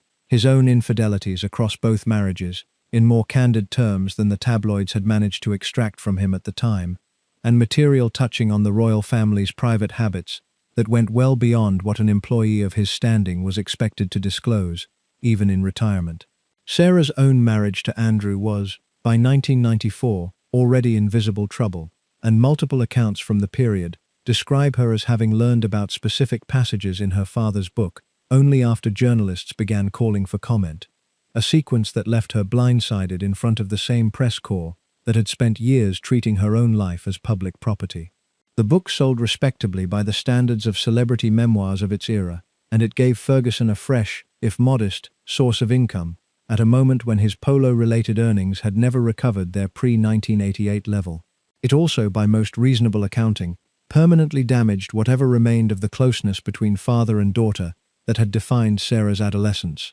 though the relationship was never formally severed, and the two reportedly found a version of reconciliation in his final years, one that made his death in 2003 land on her, by every account from people close to her at the time, as a genuine loss rather than the closing of a chapter she had already emotionally filed away. The 1992 Annus Horribilis deserves more than the single paragraph most retrospectives give it, because the phrase itself, borrowed from Latin by the Queen's speechwriters for an address delivered at Guildhall on the 24th of November that year, was not simply a wry aside about a difficult 12 months. It described a year in which the institutions carefully maintained separation between private family conduct and public duty collapsed on multiple fronts simultaneously, and Sarah Ferguson's contribution to that collapse, however much of it she brought on herself, did not happen in isolation. Princess Anne's divorce from Mark Phillips was finalized that April, ending a marriage that had already been separated for 2 years and that had been shadowed by its own scandal in 1989, when letters Anne had exchanged with a naval officer named Timothy Lawrence surfaced in the press, a preview of the same mechanism, private letters turned into public property, that would define so much of the family's coverage through the rest of the decade. She would go on to marry Lawrence himself that December, becoming the only one of the Queen's 4 children to remarry within the same difficult year that had just ended her first marriage, a decision that read at the time as either an unusually fast recovery or unusually poor timing, depending on which paper you read it in. Andrew Morton's biography of Diana drawing on interviews Diana herself had secretly cooperated with, recorded on cassette tapes smuggled to Morton through her friend James Coldhurst, a doctor she had known since childhood, who agreed to act as an intermediary precisely because his medical career gave him a plausible reason to visit Kensington Palace without raising suspicion, rather than given in person, a level of concealment that meant even the publisher did not fully grasp the book's source until years afterward, when Diana confirmed her cooperation openly following her divorce, was published in June, revealing details of her marriage and her struggles with bulimia and self-harm that shattered the public image of the Wales's marriage for good. A fire tore through Windsor Castle in November, breaking out in the Queen's private chapel when a spotlight ignited a curtain during restoration work, and it burned for 15 hours, destroying or damaging more than 100 rooms, and requiring a restoration that would take 5 years and cost tens of millions of pounds to complete, becoming, almost immediately, a symbol for a monarchy that seemed to be burning from every direction at once. Sarah's photographs appeared in August, squarely in the middle of this run of institutional crises, and while the timing was coincidental rather than connected, it meant her scandal landed on an audience and a press corps already primed to read every fresh embarrassment as further proof that the family was coming apart at the seams. The Queen herself gave the year its name, in a speech delivered at Guildhall on the 24th of November, at a lunch marking the 40th anniversary of her accession, an occasion that was supposed to be a celebration rather than the moment the year's exhaustion became visible to the entire country. She was, by contemporary accounts, nursing a heavy cold that day, and the resulting rasp in her voice, audible on the recordings that survive of the speech, only reinforced the sense that this was a woman genuinely worn down, rather than performing weariness for effect. 1992, she said, is not a year on which I shall look back with undiluted pleasure. In the words of one of my more sympathetic correspondents, it has turned out to be an annus horribilis. The correspondent she was quoting, by most subsequent accounts, was her former assistant private secretary, Sir Edward Ford, who had used the phrase in a private letter to her, playing deliberately against the more familiar Latin phrase annus mirabilis, a wonderful year, that had once been used to describe a very different 12 months in English history. The Queen's decision to borrow the phrase in public, delivered in a voice that struck listeners at the time as genuinely strained, was itself an unusual admission from a monarch whose entire public style was built around never appearing to be affected by anything at all. The phrase outlived the year it described by decades. Annus horribilis entered ordinary English usage almost immediately, cited in dictionaries and newspaper style guides ever since as the standard shorthand for any 12-month period defined by compounding disaster, a linguistic legacy that has, by any reasonable measure, outlasted almost every other specific event from that year, except perhaps the photographs of Sarah Ferguson herself. Within days of the speech, the Sunday Times published extracts of her tax return, part of a separate controversy over the Queen's long-standing exemption from income tax, adding a financial dimension to the year's institutional crisis that ran uncomfortably close, in the public imagination, to the parallel stories about Sarah's own extravagant spending and Prince Andrew's naval salary versus his wife's expenses. The government announced within weeks that the Queen would begin paying income tax voluntarily starting the following year, a concession that would have been almost unthinkable a decade earlier, and that marked, as clearly as anything else that year, how far the institution's authority had eroded across 12 difficult months. The year closed the way it had run, with one more formal admission of institutional failure. On the 9th of December 1992, the Prime Minister announced to the House of Commons that the Prince and Princess of Wales would formally separate, a statement that made official what the Morton book had already made undeniable, and that meant, by the close of that single calendar year, 2 of the Queen's 4 children had seen their marriages collapse into public separation within months of each other. The following spring, in part to help fund the restoration of Windsor Castle after the November fire, Buckingham Palace opened its staterooms to paying visitors for the first time in its history, a decision that would have been unthinkable at almost any earlier point in the 20th century, and that told its own story about how far the institution's finances and its sense of its own untouchability had both been forced to bend inside a single year.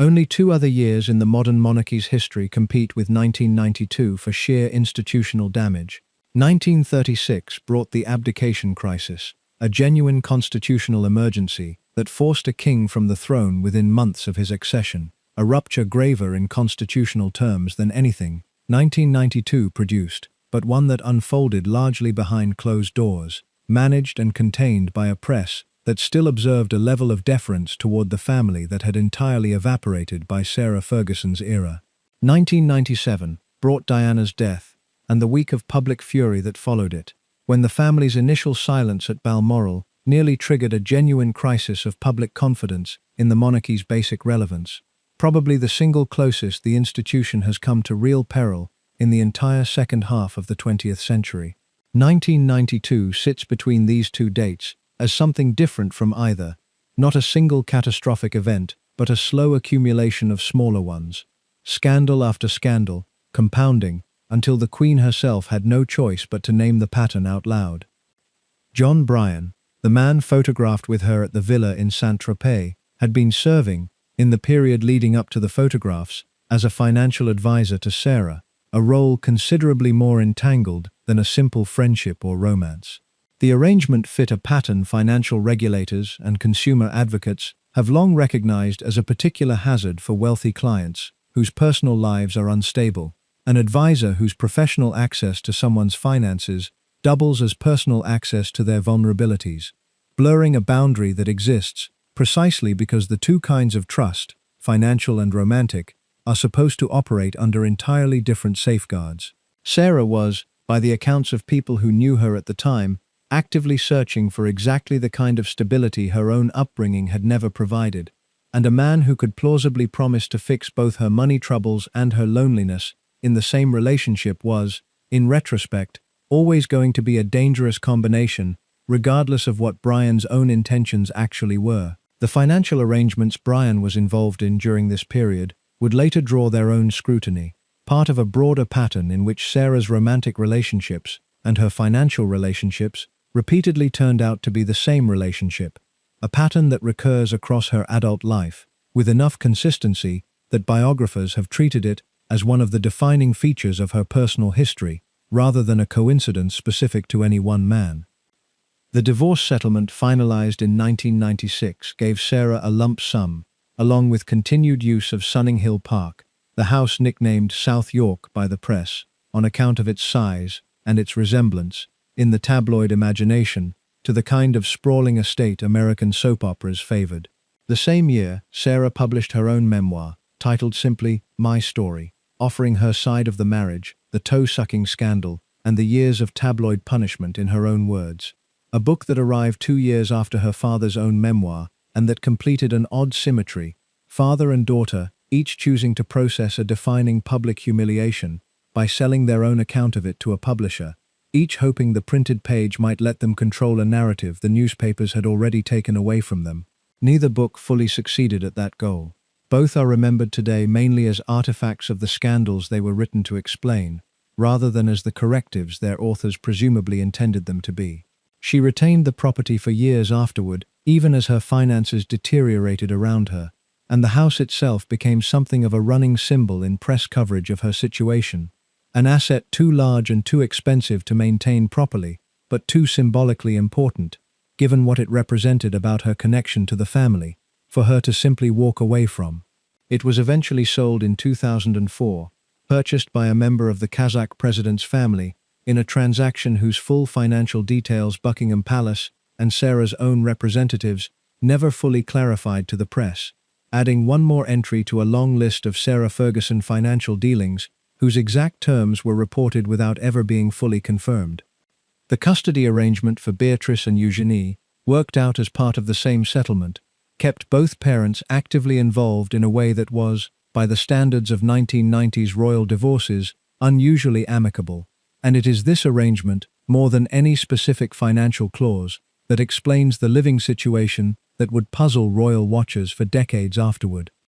The financial position Sarah found herself in after 1996 is easier to understand once you understand how little independent income a divorced royal wife, or for that matter, a professional employee like Ronald Ferguson, actually had access to inside this system. The civil list itself dated back to 1760, when George III agreed to surrender the hereditary revenues of the Crown estate to the government in exchange for a fixed annual payment from Parliament, an arrangement every subsequent monarch renewed in some form for more than 250 years. The civil list, the parliamentary funding mechanism that supported the working royal family until it was replaced by the sovereign grant in 2012, was structured to support the monarch and a narrow circle of full-time working royals, not the extended network of former spouses, in-laws, and staff, who nonetheless needed to maintain a lifestyle the public associated with royalty. The sovereign grant that replaced it tied royal funding directly to a fixed percentage of the Crown estate's own annual profits,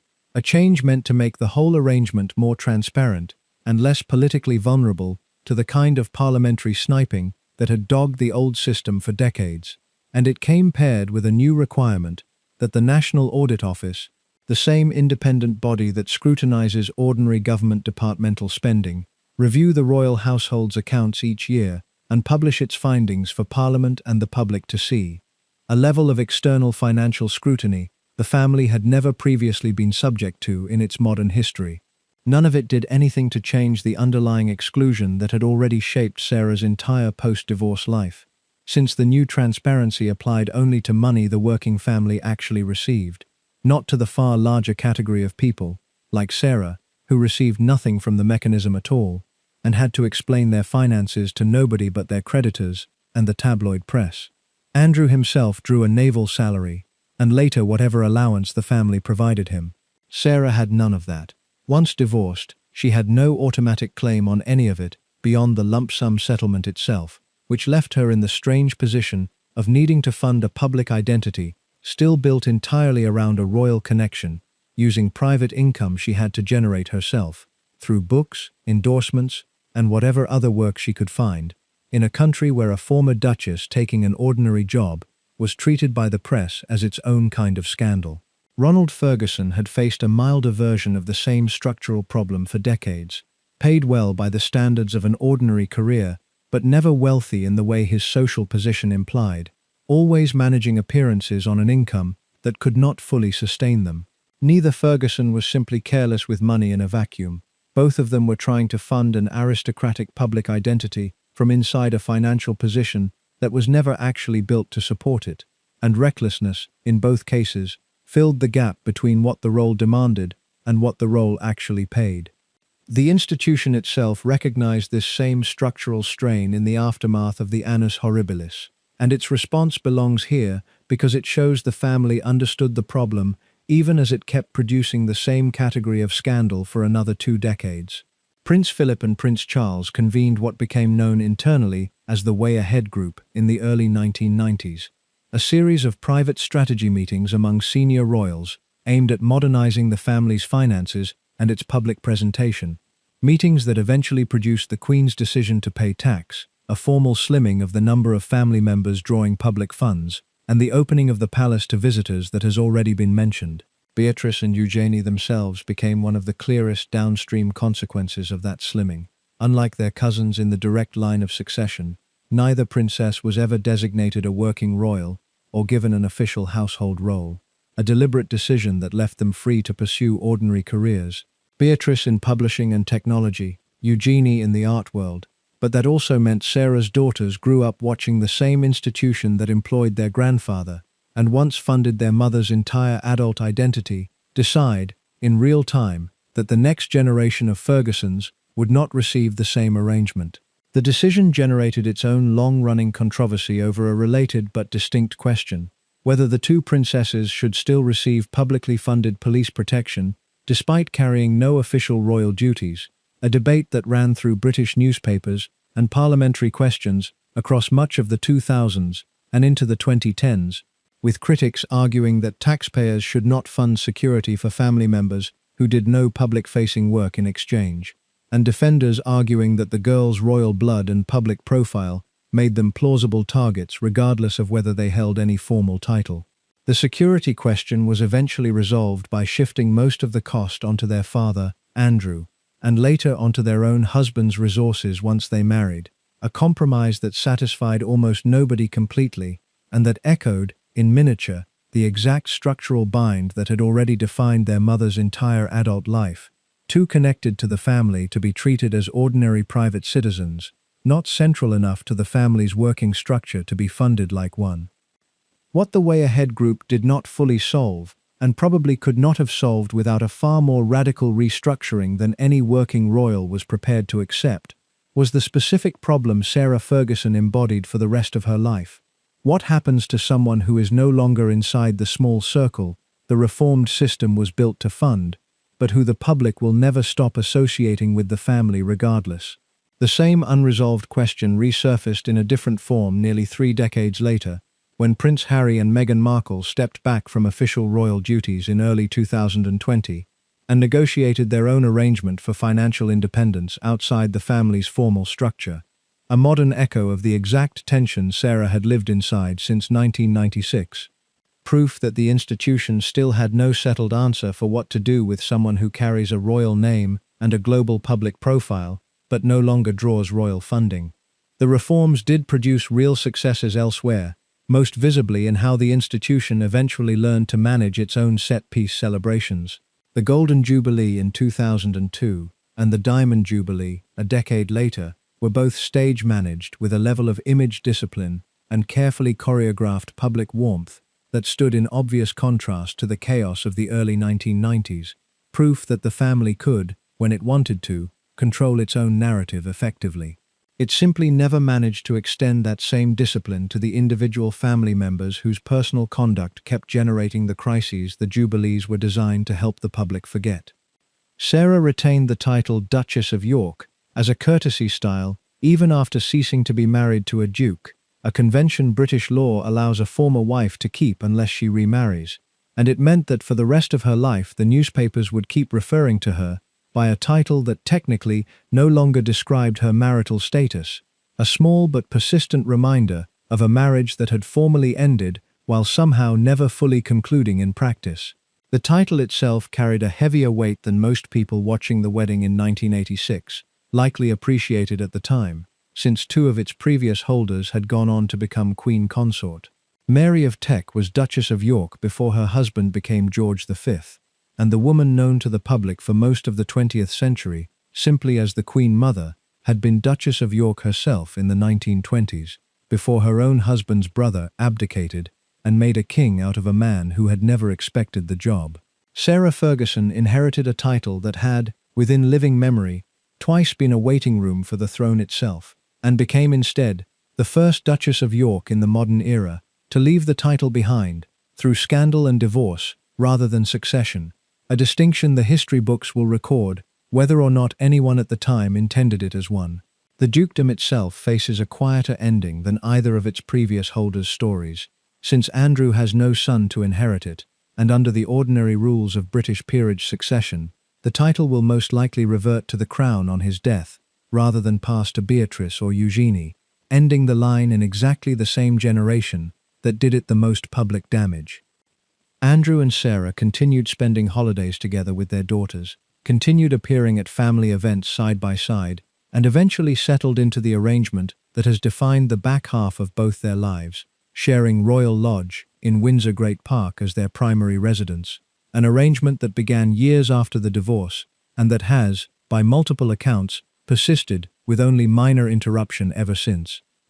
Royal Lodge itself belongs to a category of property that explains a good deal about how this family has historically housed its less central members without technically paying for them out of public funds. Grace and favour residences, granted by the Crown Estate rather than purchased outright, have for centuries let the monarch offer accommodation to family members, retired courtiers, and long-serving staff at reduced or nominal rent, a system that lets the institution appear generous without the cost showing up as a straightforward salary or gift. The house itself predates Andrew's tenancy by nearly 2 centuries, built originally as a hunting lodge for George IV in the early 1800s, and later serving as a private country retreat for the Queen Mother, who lived there for decades until her death in 2002, meaning Andrew inherited not simply a house, but a piece of the family's own institutional memory, set inside the same Windsor Great Park that had employed his father-in-law's polo manager for a career that ran almost as long as the Queen Mother's own residence there. Andrew reportedly holds Royal Lodge on a lease that runs for decades rather than years, paid for up front with a substantial premium at the time it was signed, an arrangement that has made the more recent reported pressure from King Charles for him to vacate the property considerably more legally complicated than a simple request between brothers, since Andrew's occupancy rests on a contract rather than on ordinary family goodwill. Kensington Palace operates under a version of the same system, its apartments divided among working and non-working royals alike, under arrangements that have generated their own periodic press controversy over who pays what. And the comparison matters because Andrew and Sarah's situation was simply the most visible example of an ordinary, centuries-old system of royal housing colliding with a level of public scrutiny that system was never designed to survive. The same system produced its own controversy one generation later, when Prince Harry and Meghan Markle were given Frogmore Cottage, another grace and favour property on the wider Windsor estate, refurbished at public expense before the couple stepped back from royal duties in 2020, after which King Charles had them give up the lease entirely, in 2023, a far swifter resolution than the one his own brother has managed to avoid for years over Royal Lodge, and a reminder that the family's patience with these arrangements has always depended less on any fixed rule than on how much goodwill the specific occupant still commands. Royal biographers have offered various explanations for why two people who could not sustain a marriage chose to remain, in effect, permanent housemates. The explanation Sarah herself has offered most consistently in interviews is simply that she never stopped loving him, a claim that read, in the years immediately following the divorce, as sentimental rather than strategic, and that reads today, after everything both of their names have since been dragged through, as considerably more complicated than either of them likely intended it to be. Andrew's continued warmth toward her was not shared by the rest of the family in equal measure, and Prince Philip in particular is widely reported to have frozen Sarah out almost completely following the divorce, a reaction his authorized biographer Giles Brandreth has described the Duke of Edinburgh characterizing, in blunt private language, as conduct that had gone beyond the pale. Where the Queen herself maintained a degree of personal warmth toward her former daughter-in-law across the following decades, by multiple accounts continuing to exchange notes and occasional visits, Philip's own position reportedly never softened, and Sarah has spoken since about the specific pain of being excluded from family gatherings her own daughters attended without her, for years at a stretch. She was not invited to Prince William's wedding to Catherine Middleton in April of 2011, an omission that generated its own round of headlines, given her status as the mother of two bridesmaids and the aunt, by marriage, of the groom,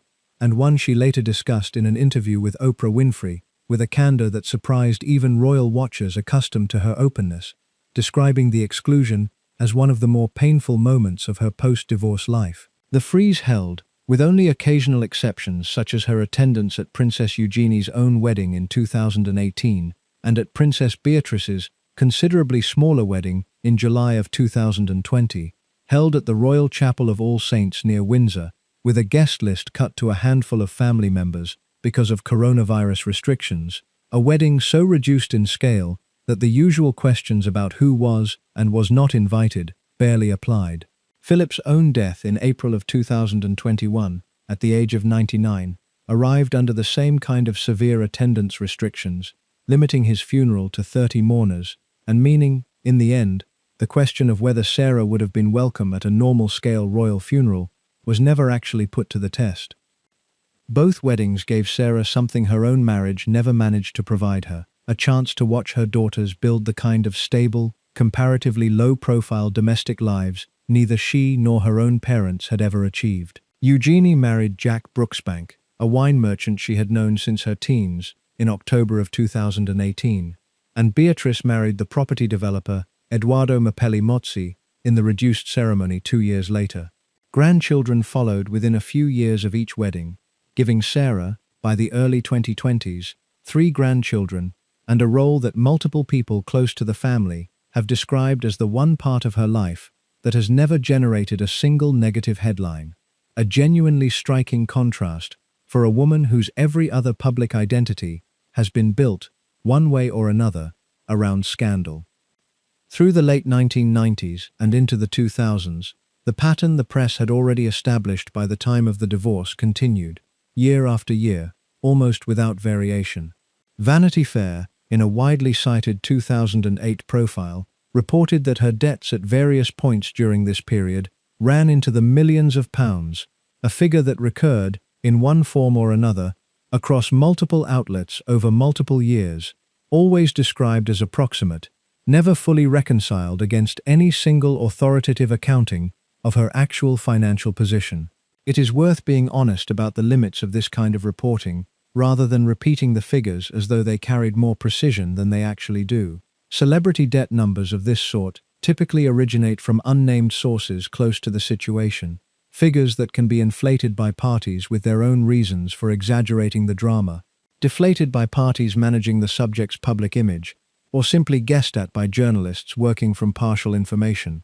And this documentary has treated every specific sum mentioned in Sarah Ferguson's story the same way it has treated every other contested detail, as a widely reported figure rather than a confirmed fact. She published books, including a series of romance novels and a long-running series of children's books, built around a character named Budgie the Little Helicopter, and in her later years turned increasingly toward historical non-fiction and fiction about the very institution that had defined her own life, including a book focused on Queen Victoria's relationship with Osborne House, a project that let her draw a connection, whether consciously or not, between her own decades of financial precarity and a monarch who had likewise spent extravagantly on private building projects that outran what even a queen could easily justify. She signed an endorsement deal with Weight Watchers in the mid-90s that ran for several years and that multiple outlets, at various points, reported as worth several £1 million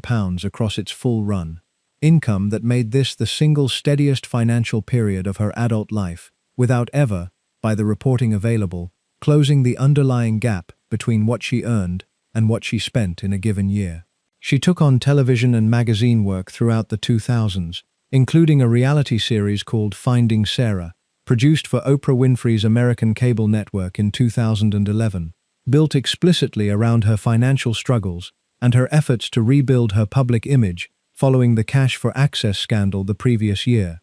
a format some critics found uncomfortably close to self-parody, given how openly it turned her own dysfunction into entertainment programming. Ingrid Seward, the longtime editor of Majesty magazine and one of the most consistently sourced royal commentators across 4 decades of coverage, has written that Sarah's willingness to monetize her own chaos, rather than any single scandal, is what most permanently damaged her standing with the family. Since it suggested to royal insiders, Sarah gave interviews across the decade in which she discussed her debts with a candor that few people in her position, before or since, have matched, telling reporters at different points that she had learned nothing from her mistakes and would likely make them again, an admission that read, depending on the outlet reporting it, as either disarming honesty or a genuinely alarming thing for a mother of 2 to say about her own financial judgment. Prince Andrew, even years after their divorce, was reported on multiple occasions to have settled specific debts on her behalf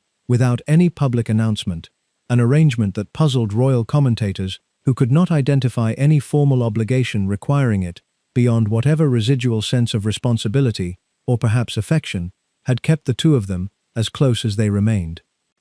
None of this financial chaos should obscure the fact that Sarah Ferguson also built something genuinely lasting during these same years. She founded a charity called Chances for Children in 1993, aimed at supporting disadvantaged young people, and continued raising money and attention for children's causes across the decades that followed, even as her own personal finances remained a running joke in the same newspapers that occasionally covered her charitable work. The contrast is worth sitting with, rather than smoothing over. A woman capable of sustained, serious commitment to causes outside herself was, at the very same time, chronically unable to apply that same discipline to her own bank balance, and biographers who have tried to explain the gap have generally landed on some version of the same conclusion the earlier discussion of Bowlby's research already pointed toward. It is far easier to be reliable for other people's children than to be reliable for yourself, when the thing you never received as a child was the reliability itself.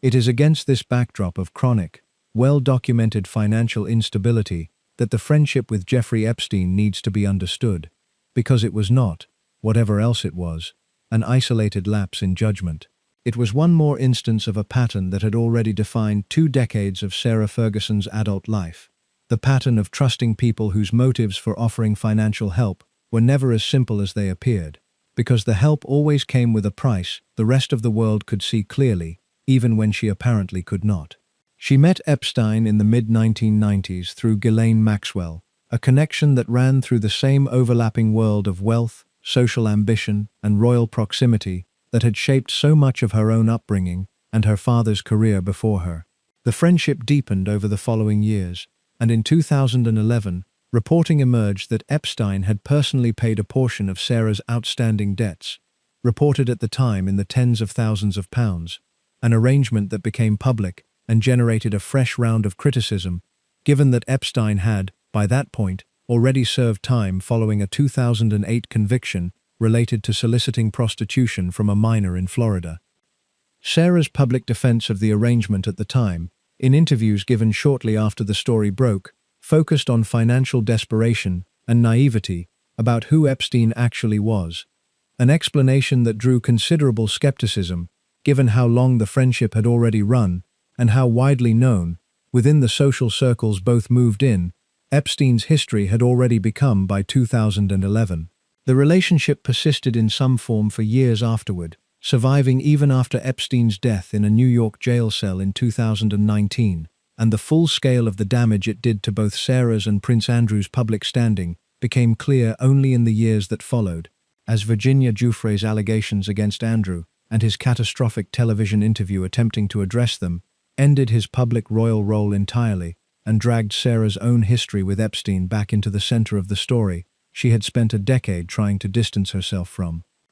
Andrew's own trajectory matters here too, because it is easy to tell this story as though the only 2 Fergusons who mattered were Ronald and Sarah, when in fact the institution both of them kept colliding with had its own parallel pattern of recklessness running through the same decades, one that eventually converged with theirs entirely. Andrew's position inside that institution carried its own built-in vulnerability, the specific one Prince Harry would later put a single word to in the title of his own memoir decades afterward. As the second son, Andrew was, from birth, a spare rather than an heir, a role that has historically come with real royal status and real public visibility, but comparatively little defined institutional purpose, since the entire point of the arrangement is that a spare exists mainly in case something happens to the person actually meant to reign. That structural vagueness has produced a recognizable pattern across generations of this family, second sons and younger children drifting,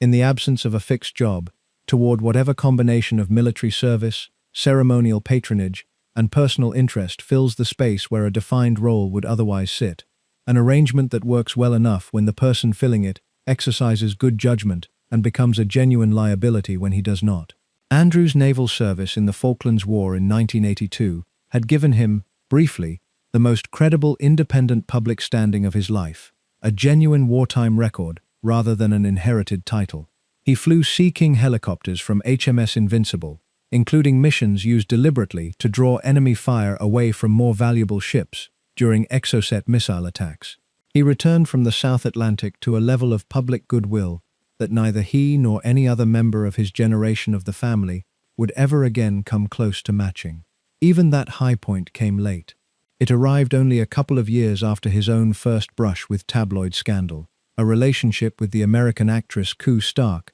that had generated headlines throughout the early 1980s, owing to Stark's past appearances in soft pornographic films. A relationship the palace was reportedly relieved to see end well before Andrew met Sarah. The pattern of romantic recklessness that would later define so much of the family's coverage, in other words, did not begin with the Fergusons at all. Andrew brought a version of it to the marriage himself. He continued his naval career for another 2 decades, rising to the rank of commander before leaving active service in 2001. And it was that same year he took on the role that would eventually undo whatever remained of the Falklands-era credibility, becoming the United Kingdom's special representative for trade and investment, an unpaid but officially designated position meant to use his royal connections to open doors for British business abroad.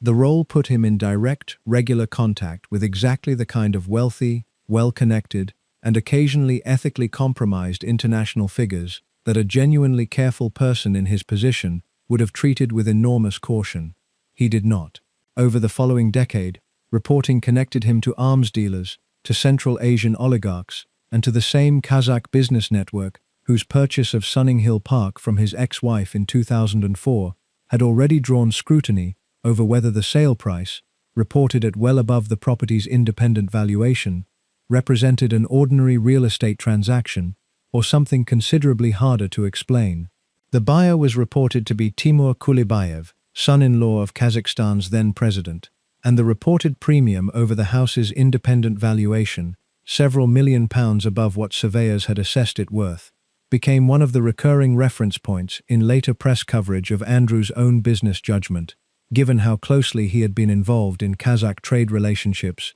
during exactly this period in his official capacity. He resigned the trade envoy role in 2011, under mounting pressure connected specifically to his friendship with Jeffrey Epstein, whose 2008 conviction had by then made the relationship a subject of open, sustained press scrutiny, rather than the discreet society gossip it had been through most of the 1990s and early 2000s. He did not step back from business entirely after leaving the envoy role. In 2014, he launched Pitch at Palace, an initiative meant to connect young entrepreneurs with investors using royal venues and royal prestige as the draw.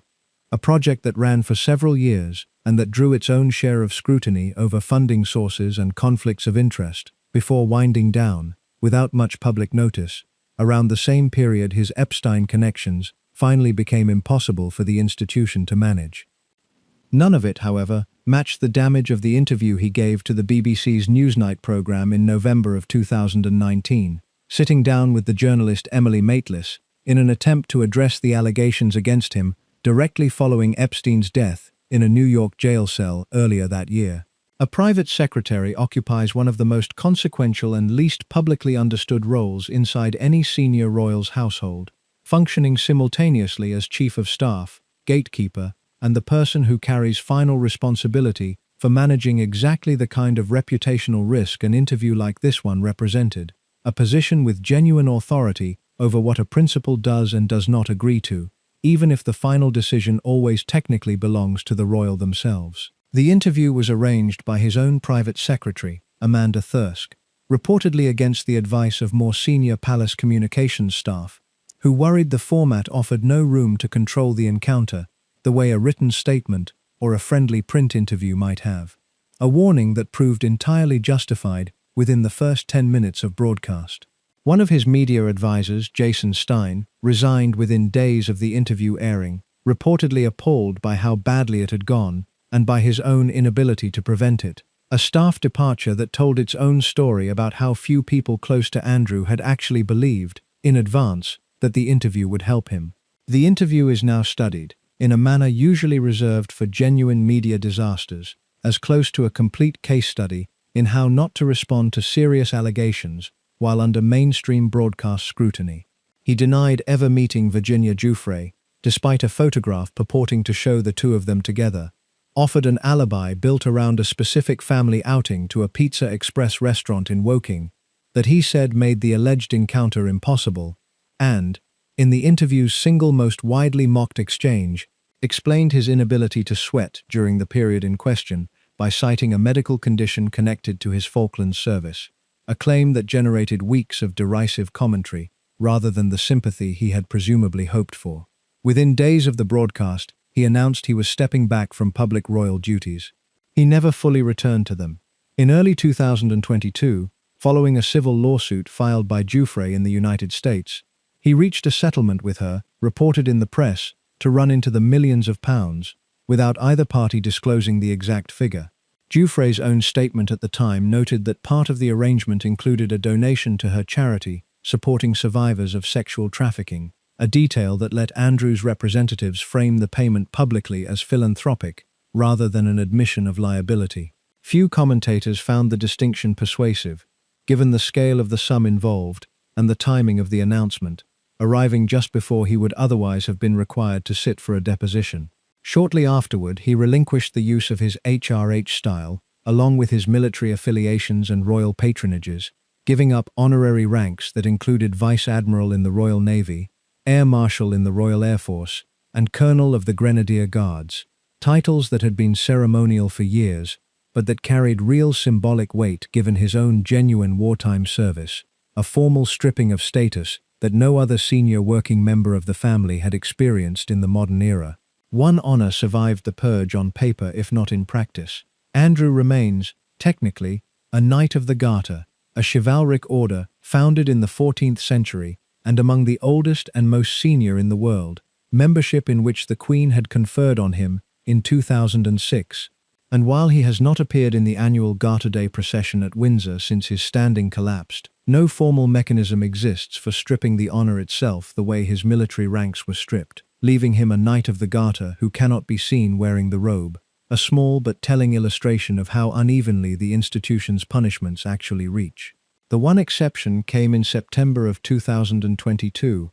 at the vigil held around the Queen's coffin as it lay in state, when Andrew was granted special permission to wear military uniform for that single occasion, despite having lost his honorary titles, a dispensation the palace framed as a mark of respect for his mother that nonetheless drew its own round of commentary, given how publicly and how recently those same titles had been taken away. His 2019 Newsnight interview is now widely regarded, across nearly every subsequent piece of royal commentary, as one of the most damaging pieces of unforced public communication any senior royal has given in living memory. A verdict rendered not by tabloids with an axe to grind, but by broadcasters and royal historians, who had, in many cases, spent careers defending the institution's basic competence.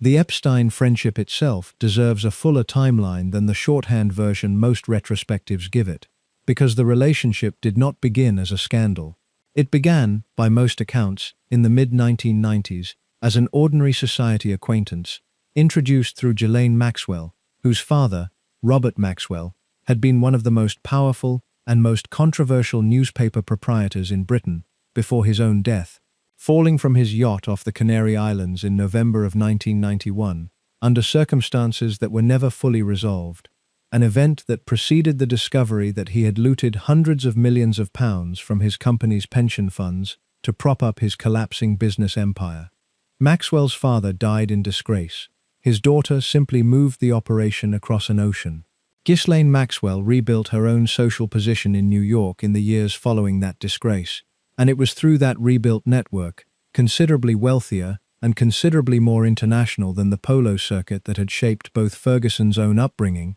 that she introduced Epstein into the same aristocratic and royal adjacent world both of them had spent their lives inside. Maxwell herself was convicted in a New York federal court in 2021 of sex trafficking and related offenses connected to Epstein's abuse of minors, and sentenced to 20 years in prison, a conviction that placed a second name from inside this same social circle behind bars for conduct connected directly to the friendship both Sarah and Andrew had spent decades maintaining, and eventually spent years trying to explain away.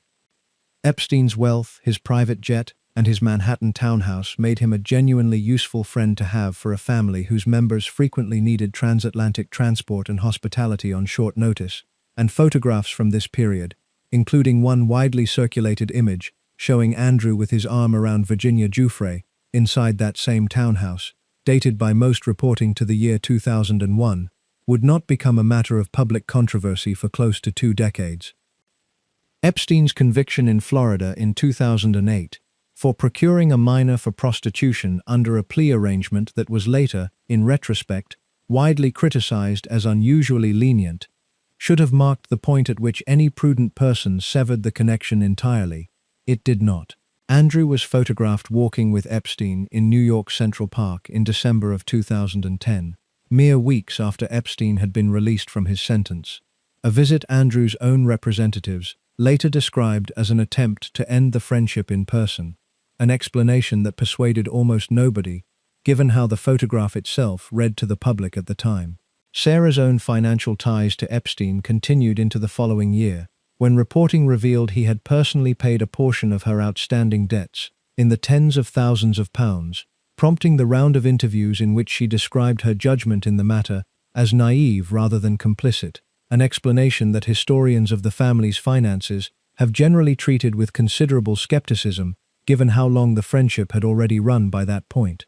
What makes this final chapter relevant to the comparison this documentary is built around is not simply that both father and daughter, a generation apart, ended up entangled in transactions involving people who wanted their royal proximity more than they wanted their company. It is that each of them, when the entanglement became public, reached almost immediately for the same explanation: financial pressure, naivety about the other party's true character, and a claim that the arrangement had never been as calculated as it looked from the outside. Ronald Ferguson made a version of that argument about the Wigmore Club in 1988. Sarah made a version of it about the cash for access sting in 2010, and about Epstein for the decade that followed. Andrew made his own version of it, disastrously, on national television in 2019. The family had, by then, produced 3 separate instances of the same defense, offered by 3 different people, none of whom seemed to have learned from watching the other 2 fail to make it convincing. There is a reasonable counter-case worth stating plainly before this documentary makes its own argument, because a fair accounting of the 2 Fergusons has to take it seriously, rather than dismiss it for the sake of a tidier ending. The counter-case says that scale matters, that pattern matters, and that judging Ronald Ferguson's one exposed scandal against his daughter's 4 decades of documented instability is simply not a fair fight. Sarah's recklessness touched 2 royal marriages, cost the family credibility across 3 separate decades, and eventually helped drag her ex-husband's reputation down, alongside her own through the Epstein connection. Ronald Ferguson's recklessness, on this reading, was real, but contained. A single serious professional and personal failure that he largely owned, apologized for, and lived the remaining 15 years of his life without meaningfully repeating. On pure volume, the counter-case is not wrong. Sarah Ferguson generated more headlines, over more years, involving larger sums of money and greater institutional consequence than her father ever did.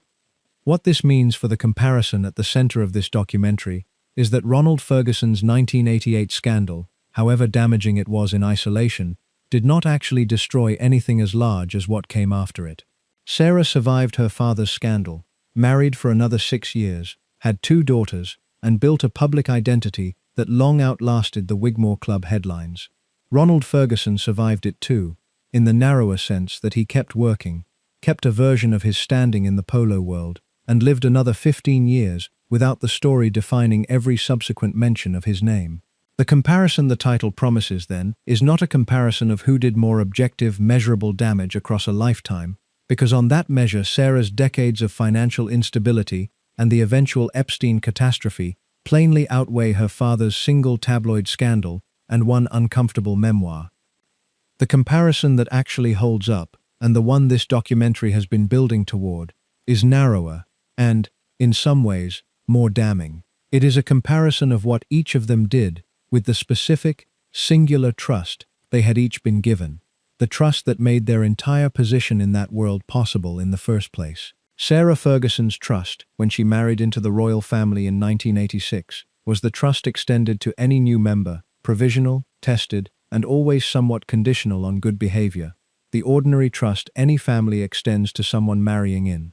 Ronald Ferguson's trust was different in kind. It had been built deliberately, over 2 decades, specifically because the family needed one person in their most private recreational space who could be relied on absolutely, and he was that person, chosen for it, paid for it, and defined by it more than by anything else in his professional life. When he broke that trust, he did not simply disappoint people who had taken a chance on him the way every new-in-law is a chance. He failed at the one specific thing his entire career had been built to guarantee. That is the sense in which the title of this documentary earns its claim, rather than just baiting a click. Sarah Ferguson was reckless, the way people are reckless when they have never learned to manage either money or attention responsibly. A recklessness that is genuinely damaging, but also, in its own way, ordinary. The kind of pattern therapists and biographers alike can trace back plausibly to an abandoned 14-year-old whose mother left the country,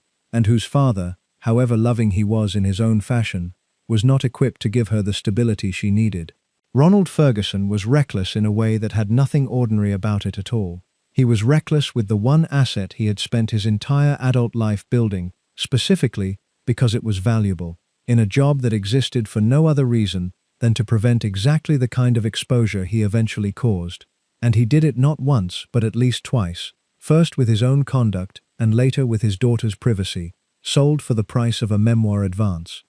Sarah Ferguson is, at the time of this documentary, still living at Royal Lodge, alongside the man she divorced almost 3 decades ago, still writing books, still giving interviews in which she discusses her past with a candor that has, if anything, only grown more open with age. She has spoken publicly in recent years about health scares, including a breast cancer diagnosis and a separate skin cancer diagnosis disclosed within the same year, both treated and both discussed by her own choice, in interviews, rather than through any leak or intrusion, a small but telling difference from the way almost every other difficult chapter of her life reached the public. Andrew remains, formally, without the military titles and royal patronages he once held, a private citizen with a princely birth and none of the working role that birth once seemed to guarantee him. Press reporting in the years following his mother's death and his own accession has described King Charles pressing his brother to give up Royal Lodge entirely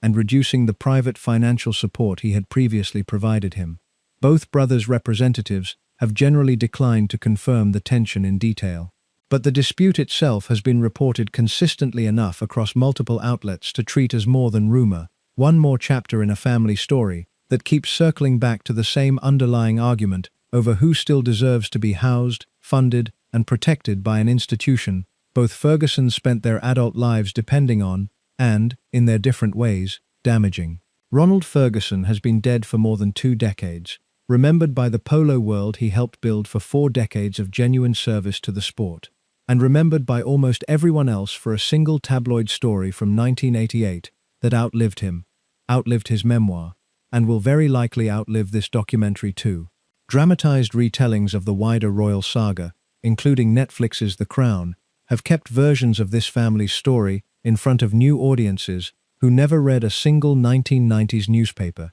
a reminder that these events no longer belong only to the people who lived through them the first time. The mechanism that destroyed both Fergusons has not disappeared so much as changed hands.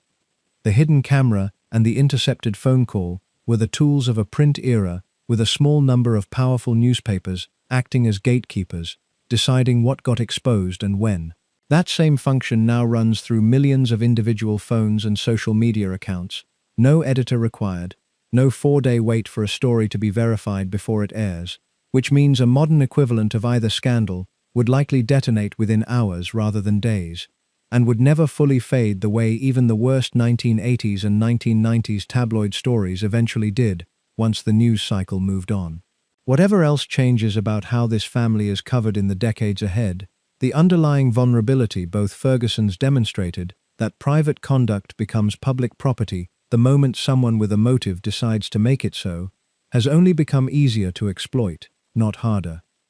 It also helps to place both Fergusons against a longer institutional memory, because neither the trust argument nor the recklessness argument is unique to this one family within the House of Windsor. The starkest historical benchmark for what happens when a member of the family, rather than an employee, betrays the institution's trust, is Edward VIII, who abdicated in December of 1936, rather than give up Wallis Simpson, and whose subsequent conduct as Duke of Windsor, including a widely documented 1937 visit to Nazi Germany that produced photographs of him giving what looked to observers like a straight-armed salute, did lasting reputational damage that the institution spent decades trying to manage, and in some tellings, has never fully resolved. The Duke of Windsor's case sets the outer boundary of how much damage a single family member's judgment can inflict, and against that boundary, both Ronald and Sarah Ferguson's scandals look considerably smaller, a useful corrective against overstating either of their individual importance,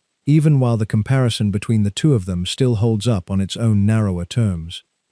Princess Margaret offers a closer parallel, because her story, like Sarah's, involves a woman whose personal choices about love and money were judged by a press and an institution considerably less forgiving of her than it was of her male relatives making comparable choices. Her relationship with group captain Peter Townsend in the 1950s ended under direct institutional pressure because Townsend was divorced, and her later marriage to Anthony Armstrong Jones, which collapsed amid her own well-publicized affair with the much younger Roddy Llewellyn in the 1970s, together demonstrate that the pattern of a female member of this family being held to a stricter standard than her male relatives did not begin with Sarah Ferguson and did not end with her either. It is a pattern this documentary has already argued applies directly to the different nicknames the press gave Ronald Ferguson and his daughter, and Margaret's own life is one more data point suggesting the pattern runs considerably wider and considerably older than either Ferguson. The irony sharpens considerably once you look at what happened 50 years after Margaret gave up Townsend. Prince Charles married Camilla Parker Bowles, a divorced woman, in a civil ceremony in April of 2005, with the Church of England's blessing and the institution's full public support, the very thing that had been declared impossible for Margaret in 1955, on the grounds that the Church could not recognize the marriage of a divorced person. Nobody at the wedding needed to justify the union against the same religious and constitutional objections that had ended Margaret's engagement to Townsend before it could begin, because by 2005, those objections had simply stopped applying, without any formal reversal of the doctrine that had supposedly made them absolute a half-century earlier. The rules had not changed so much as the institution's willingness to enforce them against a future king, rather than a spare, which tells you something uncomfortable about whose personal happiness the family's moral standards were actually designed to protect. The pattern is not unique to Britain either. Grace Kelly gave up a genuine Hollywood career to marry Prince Rainier III of Monaco in 1956, and spent the rest of her life navigating a European court that expected a level of decorum her American upbringing had never prepared her for, before dying in a car accident on a mountain road above Monte Carlo in 1982.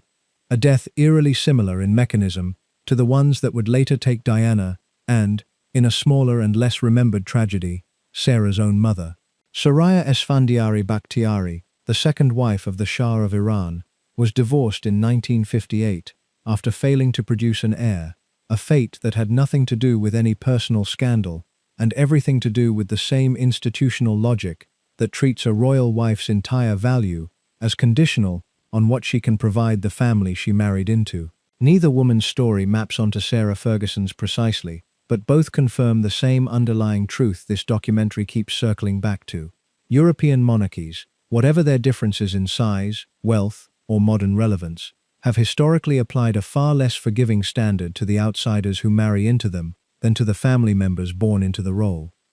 Royal biographers who have written about both Fergusons tend to land on one of three fairly distinct verdicts, and all three deserve laying out rather than pretending this documentary's own argument is the only reasonable one available. The first verdict, favored by writers more sympathetic to the institution itself, treats Ronald Ferguson's scandal as the more serious of the two, precisely because of the trust argument this documentary has been making, an employee who failed at the one job he was hired to do. The second verdict, favored by writers more interested in Sarah's own psychology, including the veteran royal biographer Penny Junor, treats her father's conduct as important mainly for what it explains about her, a childhood template for recklessness, rather than a competing scandal in its own right, which makes her adult choices the real subject and his the mere backstory. The third verdict, the bluntest of the three, simply refuses to rank them, arguing that comparing a father's professional betrayal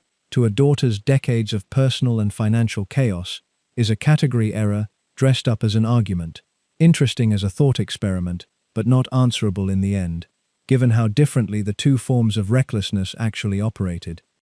There is a fourth verdict this documentary cannot render on its own, and it belongs to whoever is watching, rather than to any published biographer.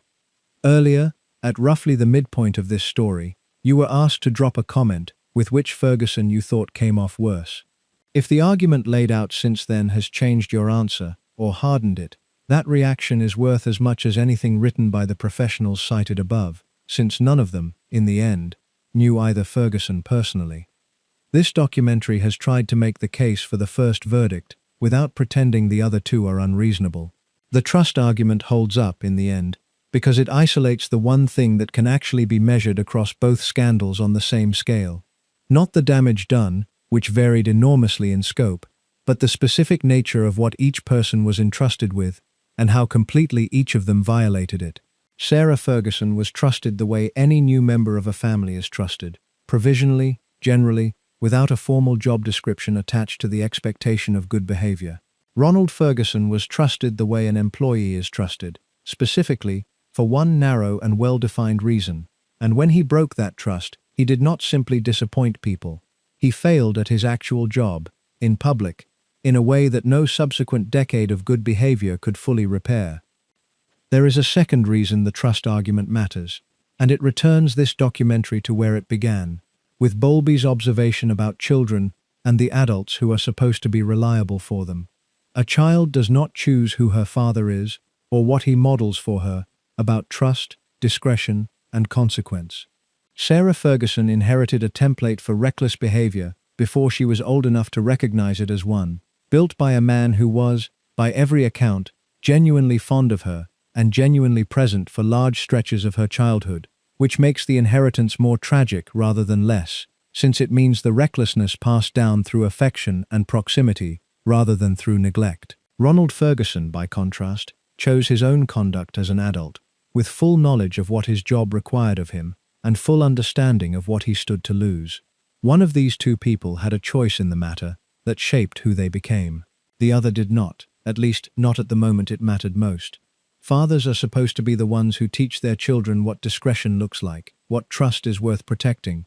and what happens to people who treat both carelessly. Ronald Ferguson taught his daughter all three lessons, just not in the way a father usually means to. He taught her, by example rather than instruction, that proximity to power could be converted into cash if you were careful enough, or reckless enough, or simply desperate enough to stop asking which one you actually were. 22 years after his own hidden camera scandal, in a hotel room off Park Lane, his daughter proved she had learned the lesson perfectly. She had simply forgotten, or never fully understood, that her father had already taught the entire country exactly how the story ends. If this is the kind of royal history you want more of, the channel has a growing catalogue of documentaries covering the family's less publicized scandals, the ones that never made it into the official biographies, and subscribing is the easiest way to make sure you see the next one when it goes up. Thank you for watching this one all the way through.